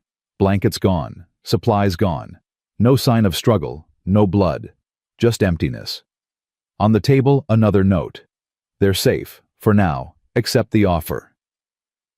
Grace stood in the dark cabin, holding the note, shaking so hard she couldn't breathe. He took them. Sutton took her daughters, took the only things in the world that mattered. She sank to the floor, still holding the rifle, still holding the note. Alone. Completely alone. And somewhere in the darkness, she heard herself laugh. Not humor, something else, something sharp and jagged and broken. Because Sutton had made a mistake. He'd thought taking her daughters would make her surrender. He was wrong. Grace Morrison stood up, checked her rifle, reloaded, walked back outside and mounted her horse. She wasn't going to Ouray, wasn't going to Denver, wasn't going anywhere except Consolidated's office to put a bullet through Andrew Sutton's skull. She'd lost her husband to Consolidated's greed. She wouldn't lose her daughters, too. Even if it meant burning the whole company down, even if it meant hanging for murder, even if it meant destroying herself in the process. Sutton wanted war. He'd started one he couldn't finish. Grace rode toward Silverton, rifle across her lap, moonlight turning the trail to silver. Behind her, the mine stood empty and dark. The silver in its veins glittered in the lamplight, worth $50,000, worth $100,000, worth everything and nothing at all. Because Grace Morrison had just learned the hardest lesson of the frontier: you couldn't negotiate with men like Sutton. You couldn't reason with them or appeal to their better nature. You could only fight them, and keep fighting until someone stopped breathing. She reached Silverton as dawn broke. The town was stirring, miners heading to shift change, prostitutes stumbling home, shopkeepers opening shutters. Grace rode straight to Consolidated's office. The door was locked. She kicked it open. Inside, a clerk looked up, startled. "Ma'am, you can't—" "Where is he?" "Mr. Sutton isn't here. He's—" Grace raised the rifle, pointed it at the clerk's face. "Where is he?" The clerk's hands shot up. "Railroad camp 2 miles north. He went to inspect the new line." "Please don't shoot." Grace lowered the rifle, turned, walked out. Behind her, the clerk was probably running for the sheriff, raising alarms, calling for help. She didn't care. Let them come. Let the whole territory come. She was getting her daughters back or dying in the attempt. The railroad camp was chaos, hundreds of workers laying track, driving spikes, hauling ties. Grace rode through them like an avenging angel, rifle, ready eyes scanning for Sutton's expensive coat. She found him standing beside a surveyor's station, reviewing plans with his foreman. He looked up as she approached, saw the rifle, saw her face. For the first time since she'd met him, Andrew Sutton looked genuinely surprised. "Mrs. Morrison, this is unexpected." Grace dismounted, walked forward, until the rifle barrel was 3 feet from his chest. Workers scattered. Foreman shouted. Someone ran for help. "Where are my daughters?" Grace's voice was dead calm. "Safe. I told you. They're perfectly safe." "Where?" "Silverton. Boarding house. Mrs. Pritchard is watching them. They're fed, warm, unharmed. I'm not a monster, Mrs. Morrison. I don't hurt children." "You threatened them." "I pointed out reality. That's different." Sutton didn't back away from the rifle. "You're not going to shoot me." "Yes, I am." "No, you're not. Because if you kill me, you'll hang. Your daughters will be orphans. The mine will revert to Consolidated anyway. You'll lose everything you're fighting for." He stepped closer. "Lower the rifle. Go get your girls. Take them home. And think very carefully about whether this fight is worth their lives." Grace's finger tightened on the trigger. 1 pound of pressure. That's all it would take. 1 shot. Sutton dead. The world slightly better. But he was right. If she killed him here in front of witnesses, she'd hang. And her daughters would be alone. She lowered the rifle. Sutton smiled. "Smart woman. I knew you'd see reason eventually. This isn't over." "Yes, it is. You just don't know it yet." He turned back to his plans. "Go home, Mrs. Morrison, before I change my mind about being merciful." Grace mounted her horse, rode back to Silverton, her whole body shaking with rage and shame. She'd backed down. Given in. Let Sutton win.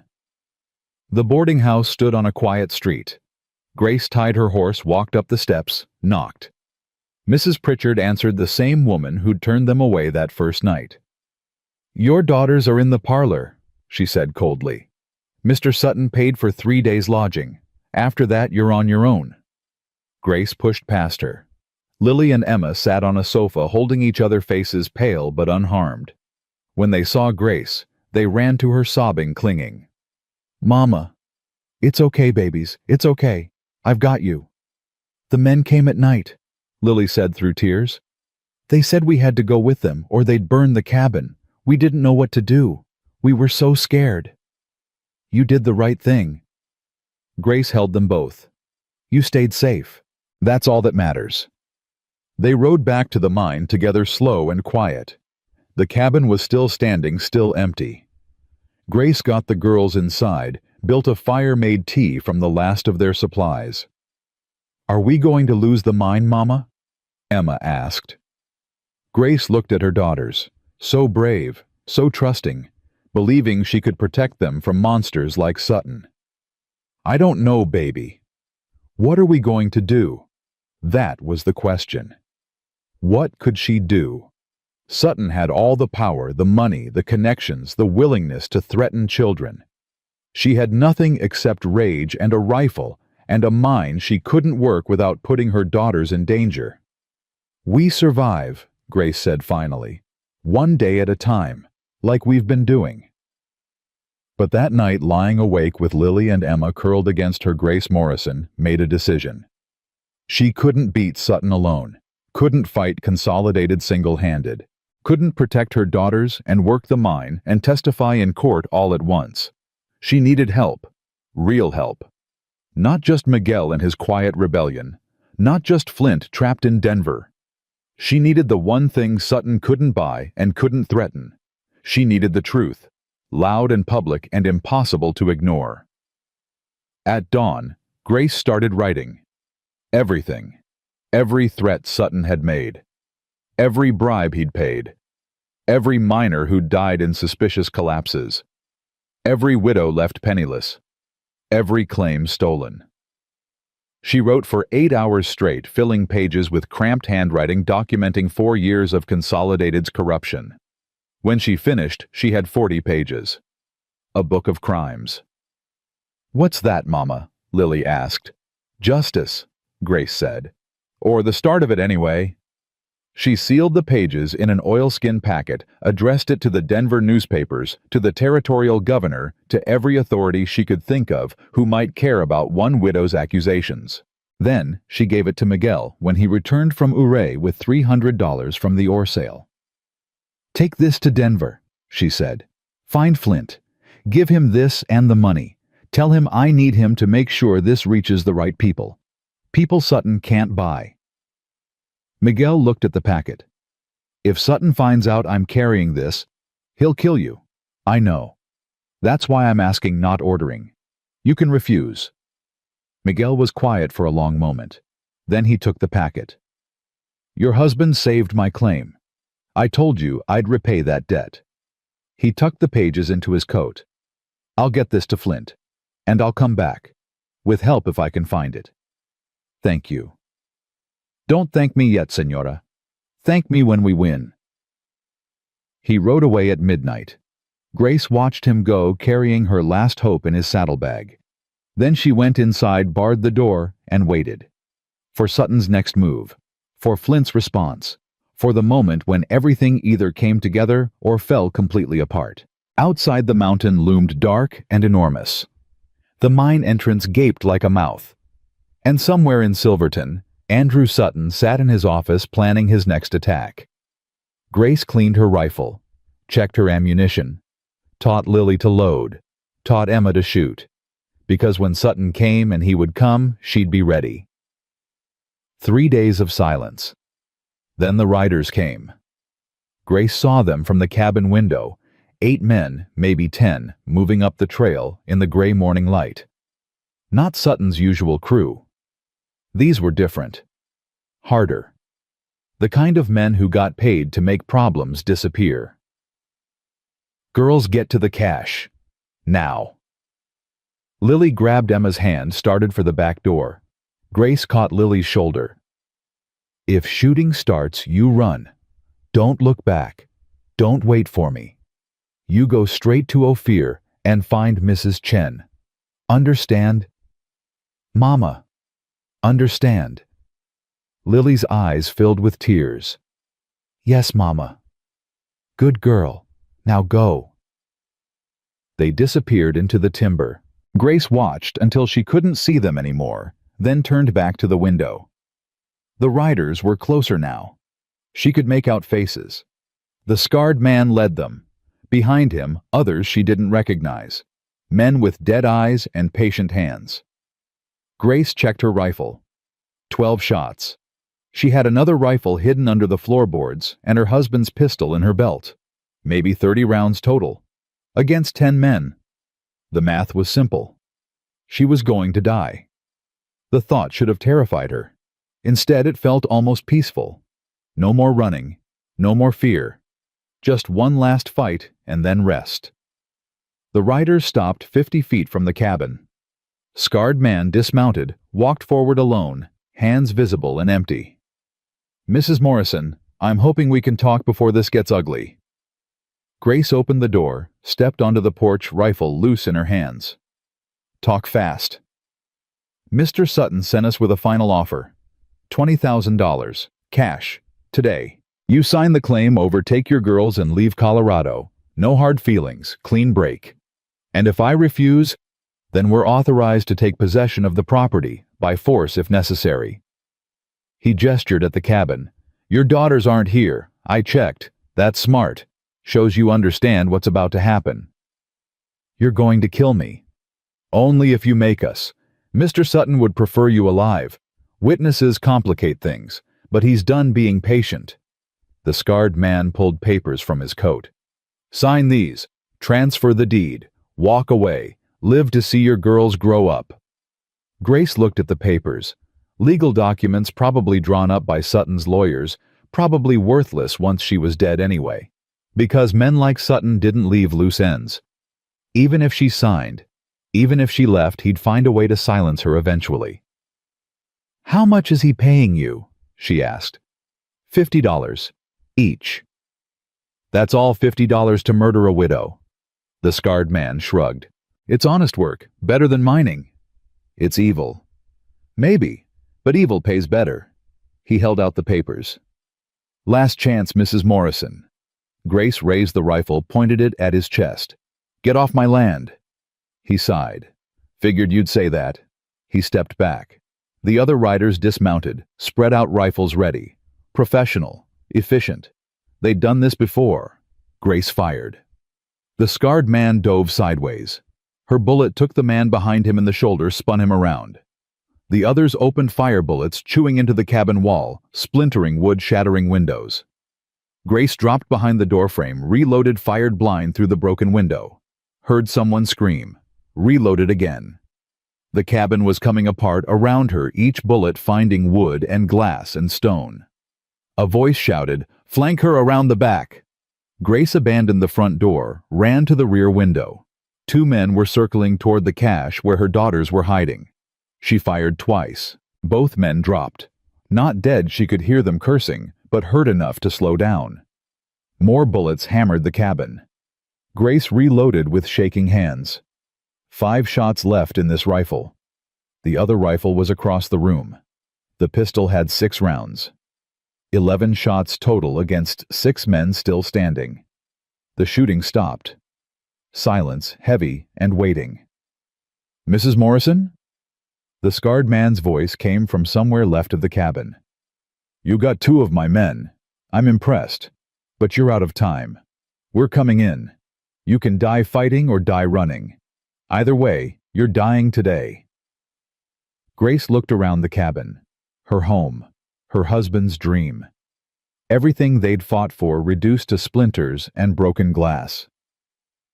She thought about Thomas buried under mountain rock. About Flint trapped in Denver. About Miguel riding through the night with her accusations.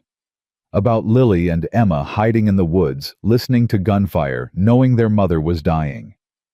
And she thought, not yet, not like this, not. Grace grabbed the second rifle, kicked open the back door, and ran. Bullets chased her into the timber. She dove behind a fallen log, fired back twice, heard someone curse. Then she was up and running again, deeper into the forest, away from the cabin, away from her daughter's hiding place, leading them away, making herself the target. She ran for 5 minutes, maybe 10 lungs burning legs, screaming. Behind her the men followed, crashing through brush, shouting directions. Professional killers who knew how to track, how to hunt, how to corner prey. Grace reached a clearing, stopped, turned. 3 men emerged from the trees, rifles raised. "End of the line, lady." She raised her rifle. Empty. She'd forgotten to reload during the run. The pistol was in her belt, but she'd never draw it in time. This was it. This was how Grace Morrison died. Shot in a clearing by men who'd forget her name by sunset. She reached for the pistol anyway, because if she was dying fighting. A gunshot cracked. One of the men fell, blood blooming on his chest. Another shot. The second man dropped. The third man spun, firing wildly at the trees. A bullet took him in the throat. He fell choking. Grace stood, frozen, pistol half drawn, staring at 3 dead men. Flint stepped out of the timber rifle, smoking face gray with exhaustion. "You're late," Grace said. "Had to testify first. Governor's a talker." He reloaded calmly, like he killed men every day. "Where are the girls?" "Cache behind the cabin. 3 more men were heading there when I ran." "Then we'd better hurry." They moved fast. Flint leading, Grace following. More gunshots ahead. Grace's heart stopped. If they'd found the girls, if they'd hurt them. They burst into the clearing behind the cabin. The scarred man and his 2 remaining men stood over the cache entrance, rifles pointed down. "Come out, little girls. We just want to talk." Flint shot the scarred man in the back. He fell forward dead before he hit ground. The other 2 men turned. Flint shot one. Grace drew her pistol, shot the other. They dropped together, a tangle of limbs and blood. Silence. Grace ran to the cache, tore the branches away. "Lily, Emma, it's safe, come out." 2 small faces appeared in the darkness. Pale. Terrified. Alive. Grace pulled them out, held them, sobbed into their hair. "It's okay. It's over. You're safe." Lily clung to her. "Mama, you're bleeding." Grace looked down. Blood soaked her sleeve. She hadn't even felt the bullet. Adrenaline and fear had numbed everything. Flint appeared beside her, already tearing strips from his shirt. "Sit down. Let me look." The other men. Dead.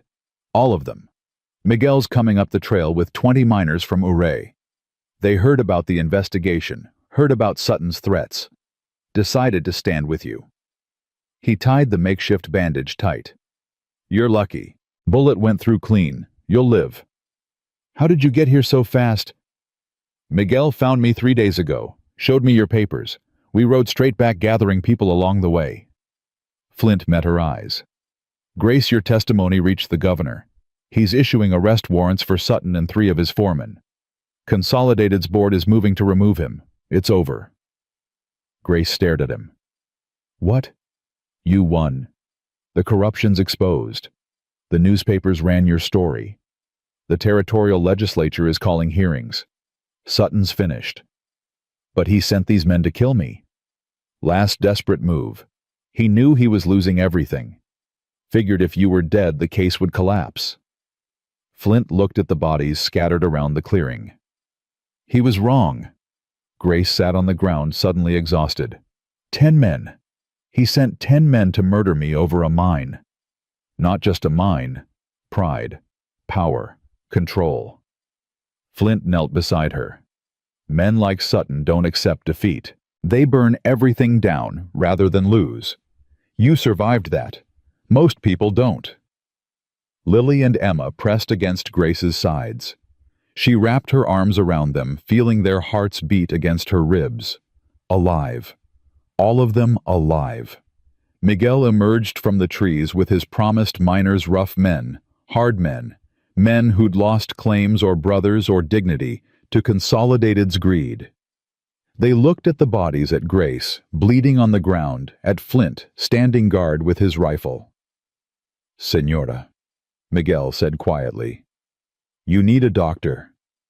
I need my cabin fixed, and my mine working, and my daughters fed." Grace stood slowly.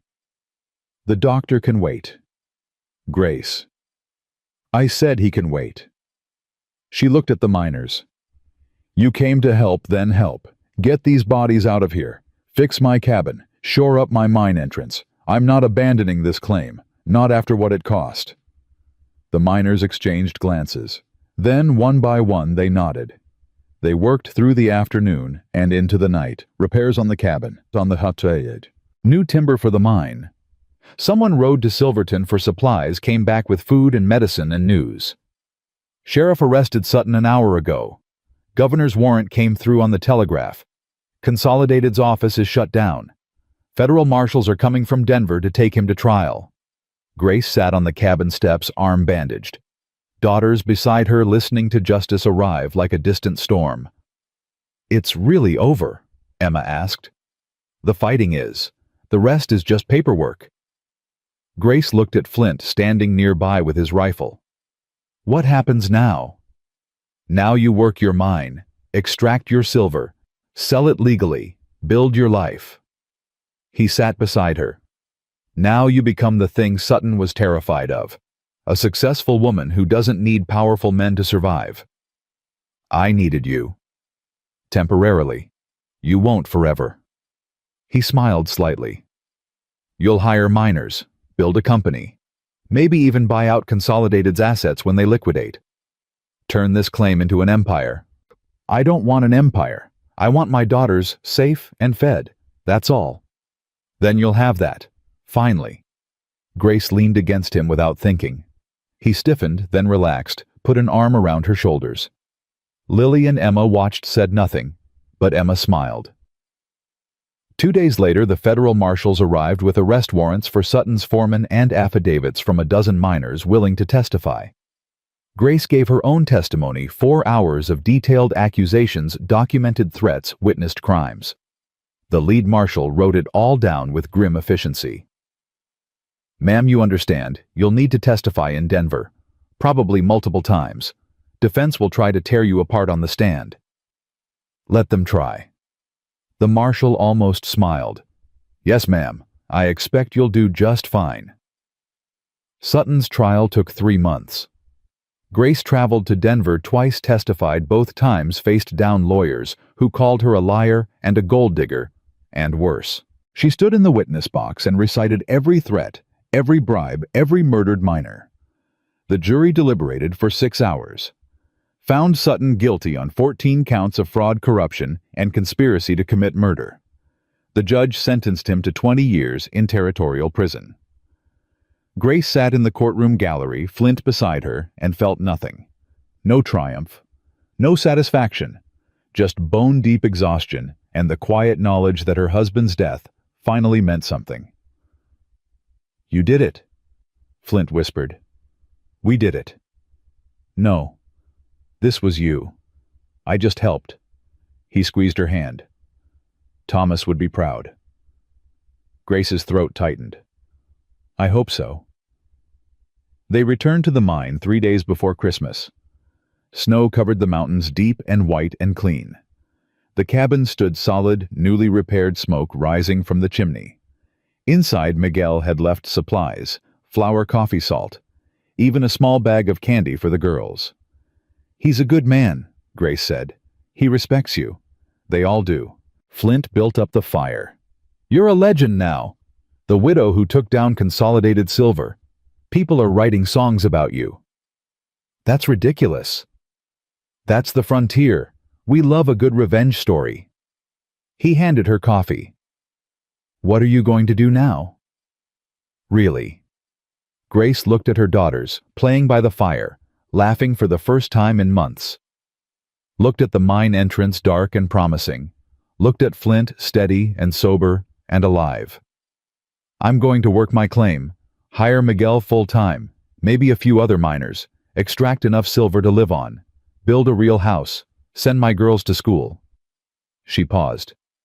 "And I'd like you to stay, as my engineer, fair wages, partnership if you want it." Flint was quiet for a long time. "Grace, I don't deserve—" "Yes, you do. You saved my life, my daughters' lives. You stood up when everyone else walked away. That deserves more than I can ever pay." She met his eyes. "But it's not just about debt. It's about—" She stopped. Couldn't say it, didn't know how. Flint smiled. "About partnership." "Yes, partnership." "Then I accept." He held out his hand. "Partners." Grace shook. His grip was warm and steady and real. That night, after the girls were asleep, Grace and Flint sat outside watching the stars. The mountain was silent except for wind in the pines and water in the creek. Peaceful, almost perfect. "I'm still angry," Grace said quietly. "About Thomas, about how he died." About everything Sutton stole. You have a right to be angry. Does it ever go away, the anger? I don't know. Ask me in another 4 years. Flint was quiet for a moment. But I think maybe it transforms. Becomes something else. Determination. Purpose. The fuel that keeps you moving when everything else says quit. That sounds exhausting. It is, but it's better than drowning. Grace looked at him. Really looked. Saw the man behind the trauma, the engineer behind the drunk, the friend behind the guilt. Thank you, she said, for coming back, for fighting, for everything. Thank you for giving me a reason to. They sat in comfortable silence. Inside, Emma coughed once, then settled. Lily murmured in her sleep. Normal sounds. Safe sounds. Grace thought about her husband, about whether he'd forgive her for moving forward, for letting another man into their lives, for choosing survival over grief. Then she thought, he'd want me happy. He'd want the girls safe. He'd want this. And she let herself believe it. The mine produced $30,000 in silver over the next year. Grace hired 5 miners, built a proper house, sent both girls to school in Silverton. She became a fixture in town, the widow who'd beaten Consolidated, who'd rebuilt her life from ashes and rage. People respected her, some feared her. All remembered what happened when you tried to take what was hers. Flint stayed. Not in the house, he still couldn't quite bring himself to sleep near children, but in a small cabin he built 50 yards away. Close enough to help. Far enough to breathe. He and Grace worked the mine together, extracted silver together, made decisions together. Partnership, like she'd said. Nothing more. At least that's what they told themselves. One evening in late spring, Grace found him at his brother's grave. She'd never asked where it was, but she knew he visited it sometimes. Knew he still carried that weight. You talk to him, she asked. Sometimes. Mostly I apologize. For what? For surviving when he didn't. Flint touched the wooden cross. For being happy. For moving on. For forgetting what he looked like unless I concentrate really hard. That's not forgetting, that's healing. Doesn't feel like healing. Feels like betrayal. Grace sat beside him. My husband's been dead 3 years. Most days I can't remember the sound of his voice. I have to look at old letters to remember how he wrote. Sometimes I dream about him, and he has your face instead. She paused. That feels like betrayal too. But I don't think it is. I think it's survival. And I think Thomas would understand. Just like Daniel would. Flint looked at her. Grace. I'm not asking for anything. I'm just saying you don't have to apologize to ghosts for being alive. They'd want us happy. Both of them. That's what love is. I don't know if I remember how to be happy. Neither do I. Maybe we figure it out together. She walked back toward the house. Flint stayed at the grave for another hour, talking to his brother, asking permission for something he couldn't quite name. When he returned to his cabin, Grace was waiting on his porch. The girls are asleep, she said. And I made coffee. Thought you might want company. I'd like that. They sat together drinking terrible coffee, watching the stars wheel overhead. Not touching, not speaking, just being. And somewhere between midnight and dawn, Grace Morrison realized she was falling in love again. Not the desperate, passionate love of youth, but something quieter, steadier. Built on shared trauma and mutual respect, and the simple fact that they'd both survived things that should have killed them. She didn't say anything, neither did Flint. But she thought he knew, and she thought maybe that was enough, for now. The mine thrived, the girls grew. Flint stayed sober. Grace built her empire piece by piece, not the empire Flint had joked about, but something smaller and more real.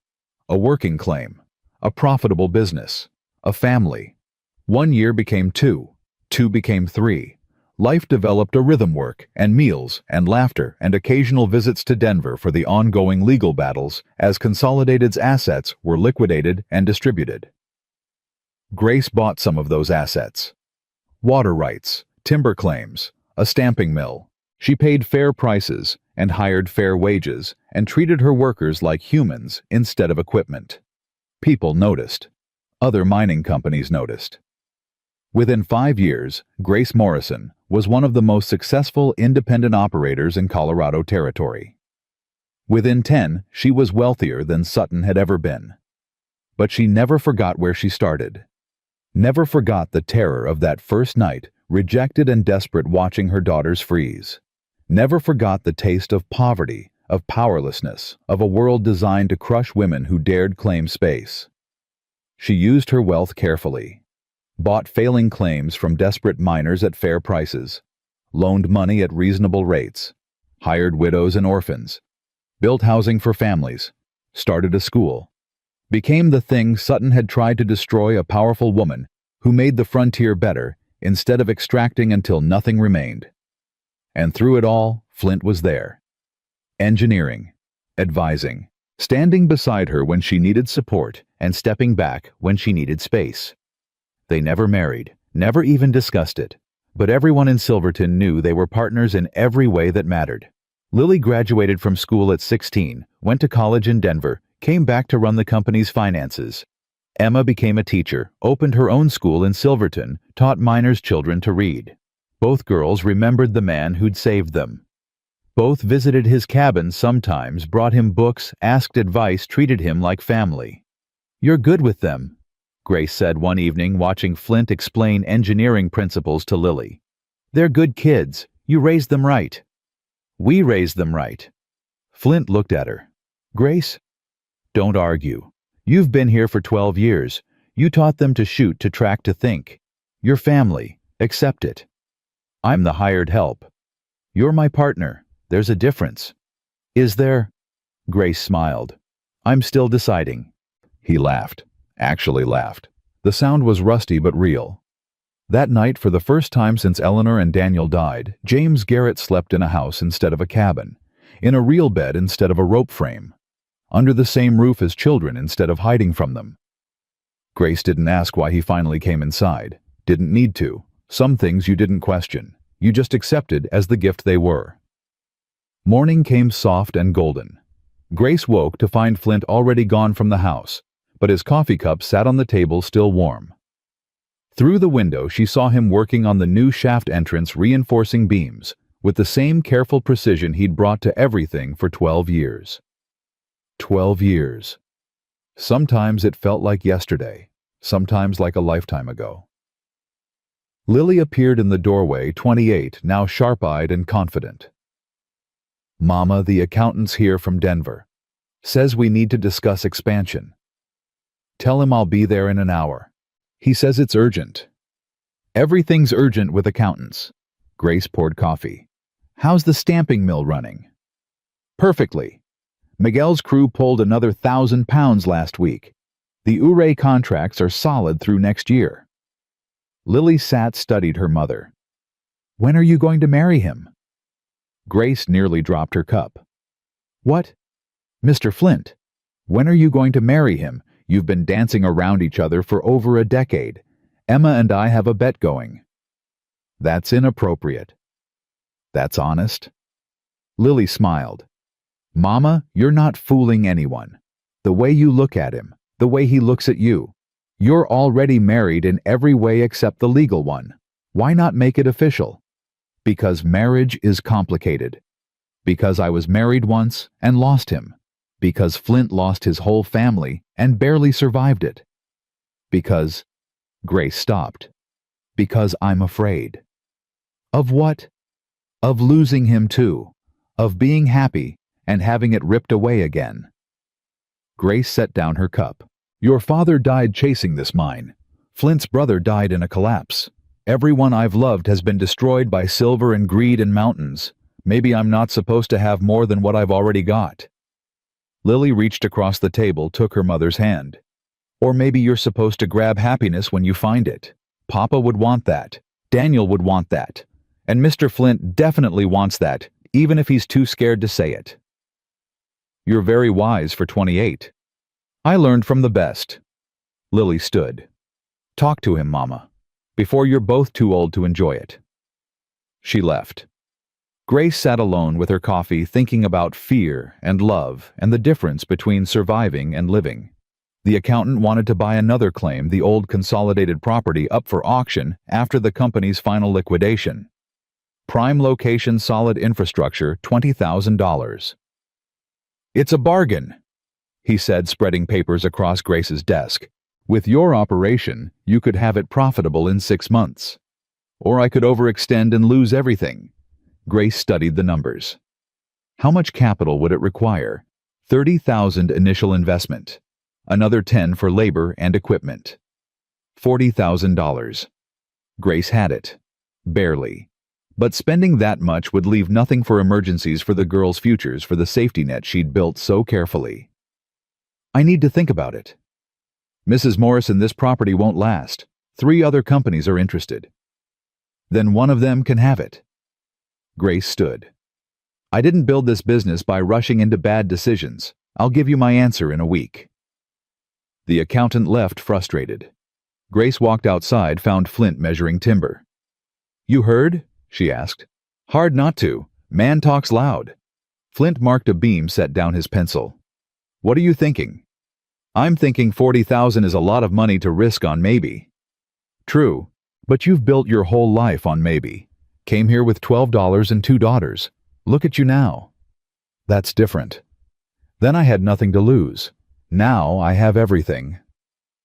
Grace sat on a stack of lumber. "What if I fail? What if I overextend and it all collapses?" "Then you'll rebuild, like you always do." Flint sat beside her. "Grace, you're the most capable person I know. If you want that property, you'll make it work. If you don't want it, that's fine too. But don't let fear make the decision." Says the man who wouldn't sleep in a house for 12 years. Exactly. I know what fear costs. Don't let it cost you this. Grace was quiet for a long moment. "If I buy it, I'll need a full-time engineer. Someone I trust completely. Someone who knows mining and people and how to build things that last." "Miguel's good." "I'm not talking about Miguel." Flint looked at her. "Grace, I'm offering you a real partnership. Equal stake in the company. Your name on the papers. Not hired help, not charity. A true partner in everything." She met his eyes. "But that means staying. Forever. No running when things get hard. No disappearing when fear gets loud. You'd be committed. To the business. To the girls. To you. To all of it. The whole messy, complicated thing." Grace's hands shook. "And I know that's terrifying. I know you're still carrying guilt about Daniel and Eleanor. I know you think you don't deserve happiness. But James, you've been sober for 12 years. You've built a good life. You've earned the right to keep living it." Flint stood, walked to the edge of the property. Below, Silverton spread across the valley, bigger now, more civilized, but still rough at the edges. Still a frontier town where anything could happen. "I dream about them sometimes," he said quietly. "Daniel and Eleanor. They're standing in a mine shaft, and I'm signing papers, and they're screaming for me to stop. But I can't hear them. I just keep signing. And then the mountain falls, and I wake up. How often? Every night for the first 5 years. Now maybe once a month. But it never really goes away. The guilt, the feeling that I'm living a life I don't deserve while they're..." He stopped. "While they're gone." Grace walked to him, stood close enough to feel his warmth. "What if you do deserve it? What if survival isn't punishment? What if Daniel and Eleanor would want you happy, would want you loved, would want you to build something beautiful out of the wreckage?" "I don't know if I believe that." "Then believe me. I'm telling you, you're worth loving, worth building a life with, worth taking a chance on." She took his hand. "I'm not asking you to forget them. I'm asking you to honor them by living well, by choosing joy instead of drowning, by being the man they loved instead of the ghost you've been pretending to be." Flint's eyes were wet. "Grace. Say yes, James. Please, just say yes." He pulled her close, held her like she was the only thing keeping him tethered to earth. Yes. Grace kissed him, soft at first, then deeper. 12 years of waiting, of dancing around each other, of being afraid to name what they'd built together. All of it pouring into one moment of finally letting go. When they pulled apart, Flint was smiling. So partners. Partners. In everything.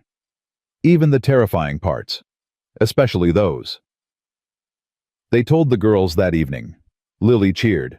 Emma cried happy tears. Miguel, who'd come for dinner, raised his coffee cup in toast. "About damn time," he said. "We've all been waiting for you two stubborn fools to figure it out." "Language?"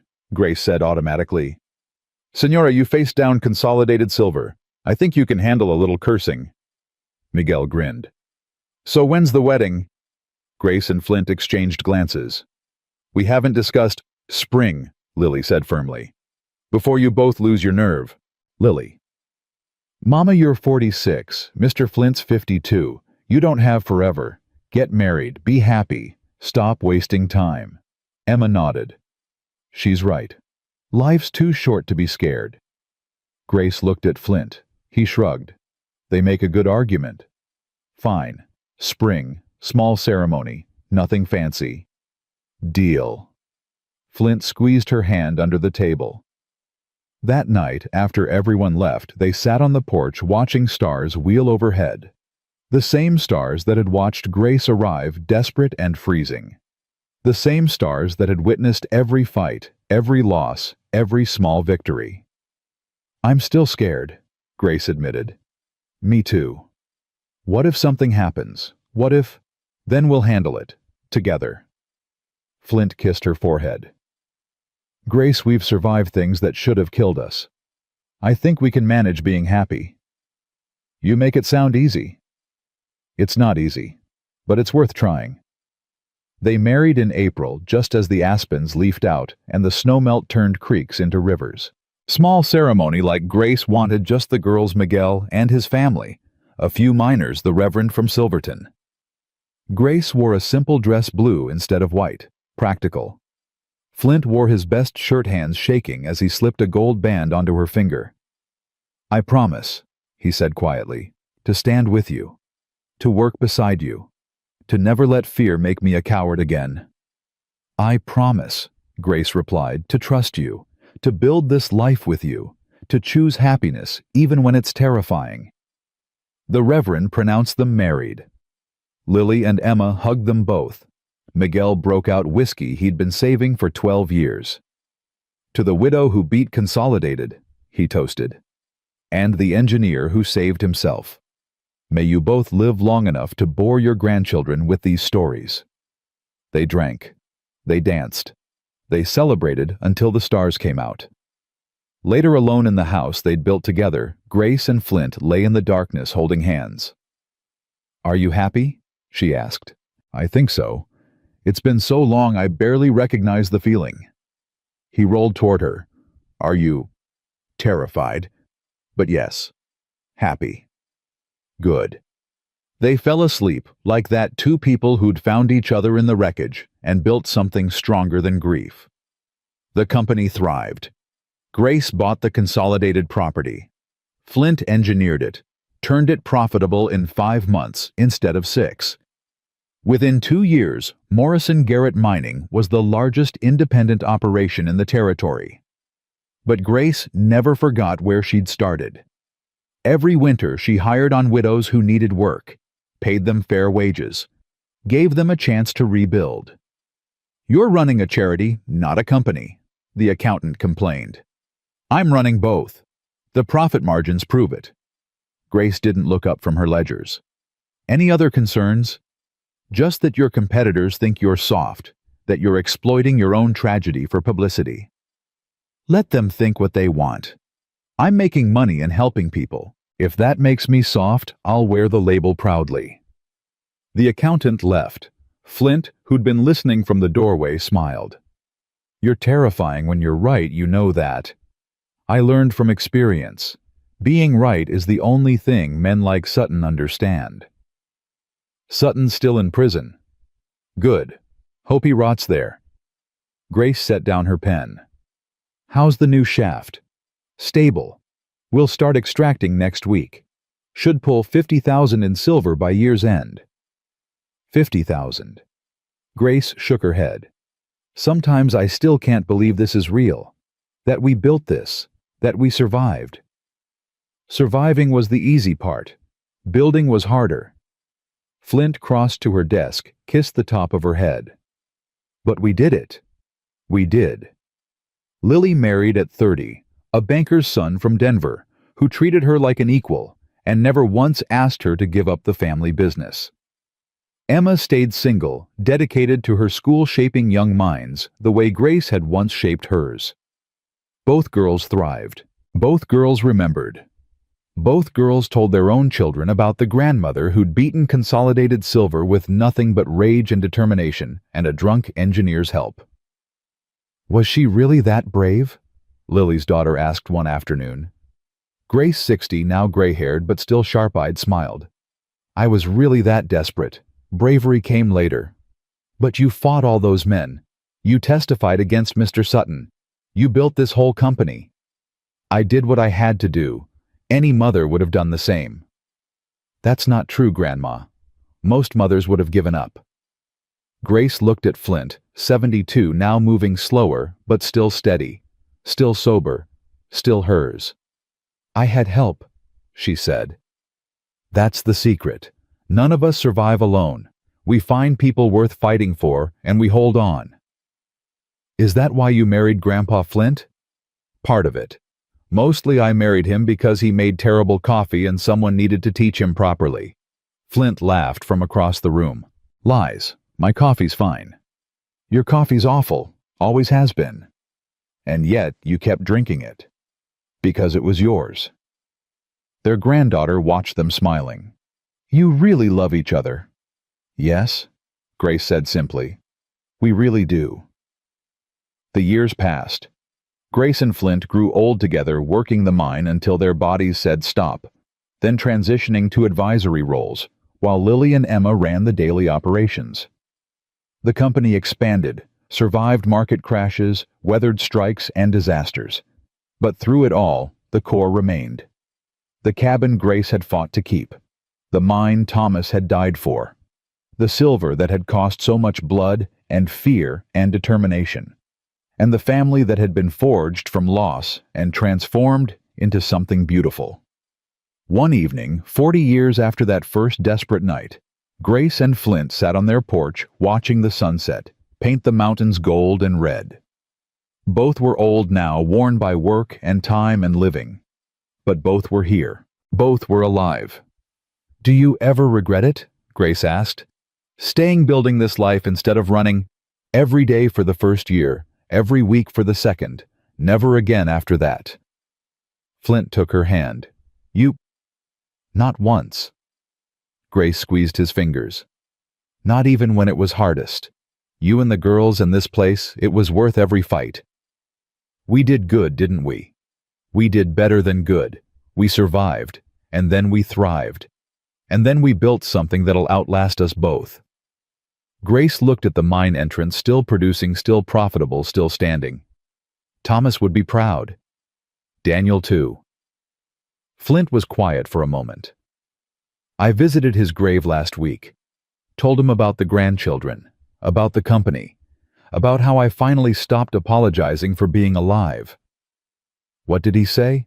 Nothing, but I think he'd approve. They sat in comfortable silence as the sun dropped behind the western peaks. Somewhere below, Silverton glowed with lamplight. Somewhere in Denver, Sutton rotted in his cell. Somewhere in time, a desperate widow had refused to surrender and changed everything. Grace thought about that woman, young, terrified, holding her daughters and a rifle against the world. Thought about how far she'd come, how much she'd built, how many lives she'd changed by simply refusing to quit. I hope she knows, Grace said softly. Who? The me from 40 years ago. The one standing in the snow with nowhere to go. I hope she knows it turns out okay. That she survives. That her daughters grow up strong. That she finds love again. Grace's voice cracked. I hope she knows she doesn't have to be so afraid. Flint pulled her close. She knows. She's you. And you're still here. Still fighting. Still building. I'm tired, James. I know. Me too. But it was worth it. Every second. They sat together until the stars came out, two people who'd beaten impossible odds and built impossible things. Two people who'd transformed grief into purpose, fear into courage, loss into legacy. As the night deepened and the mountains settled into sleep, Grace Morrison closed her eyes and thought about all the women who'd come after her. The widows who'd found work at her company. The daughters who'd seen a woman succeed and believed they could too. The granddaughters who'd never know a world where women couldn't own mines or run businesses or build empires from nothing. She'd changed things. Not alone, never alone, but she'd been part of it. The slow revolution of women claiming space, demanding respect, refusing to be crushed by men like Sutton. And maybe that was enough. Maybe that was everything. Grace opened her eyes, looked at Flint. Thank you. For what? For saving me that first night, for staying, for loving me even when I was too broken to love back, for being the partner I needed even though you were terrified. You saved me too, you know, from drowning, from giving up, from believing I was nothing but the worst thing I'd ever done. He kissed her hand. We saved each other. Yes, we did. The moon rose full and bright. The creek sang its endless song. The mine stood silent and dark, resting until morning when work would begin again. Grace and Flint went inside, locked the door, climbed into bed. Two people who'd survived the unsurvivable. Two people who'd built a life from ashes and determination and a drunk engineer's shaking hands. Two people who'd learned that survival wasn't the same as living, but that both were worth fighting for. And as sleep claimed them, Grace Morrison thought one final time about that desperate woman in the snow holding her daughters, staring at locked doors and a frozen mountain and a world that wanted her dead. She whispered into the darkness, "You make it. You survive. You win. Don't give up." Because 40 years of living had taught her one unshakable truth. The world might try to break. You might try to crush you under the weight of grief and poverty. And men who believed power made them gods. But if you refused to surrender, if you found people worth fighting beside, if you chose courage over comfort and purpose over safety, then you could build something they couldn't touch, couldn't steal, couldn't destroy. You could build a life worth living, a family worth loving, a legacy worth leaving. And that was worth every scar, every tear, every terrifying moment when survival seemed impossible, but you fought anyway. Grace Morrison had learned that lesson in blood and silver and midnight rides through snow, and she'd never forgotten it, not once, not ever.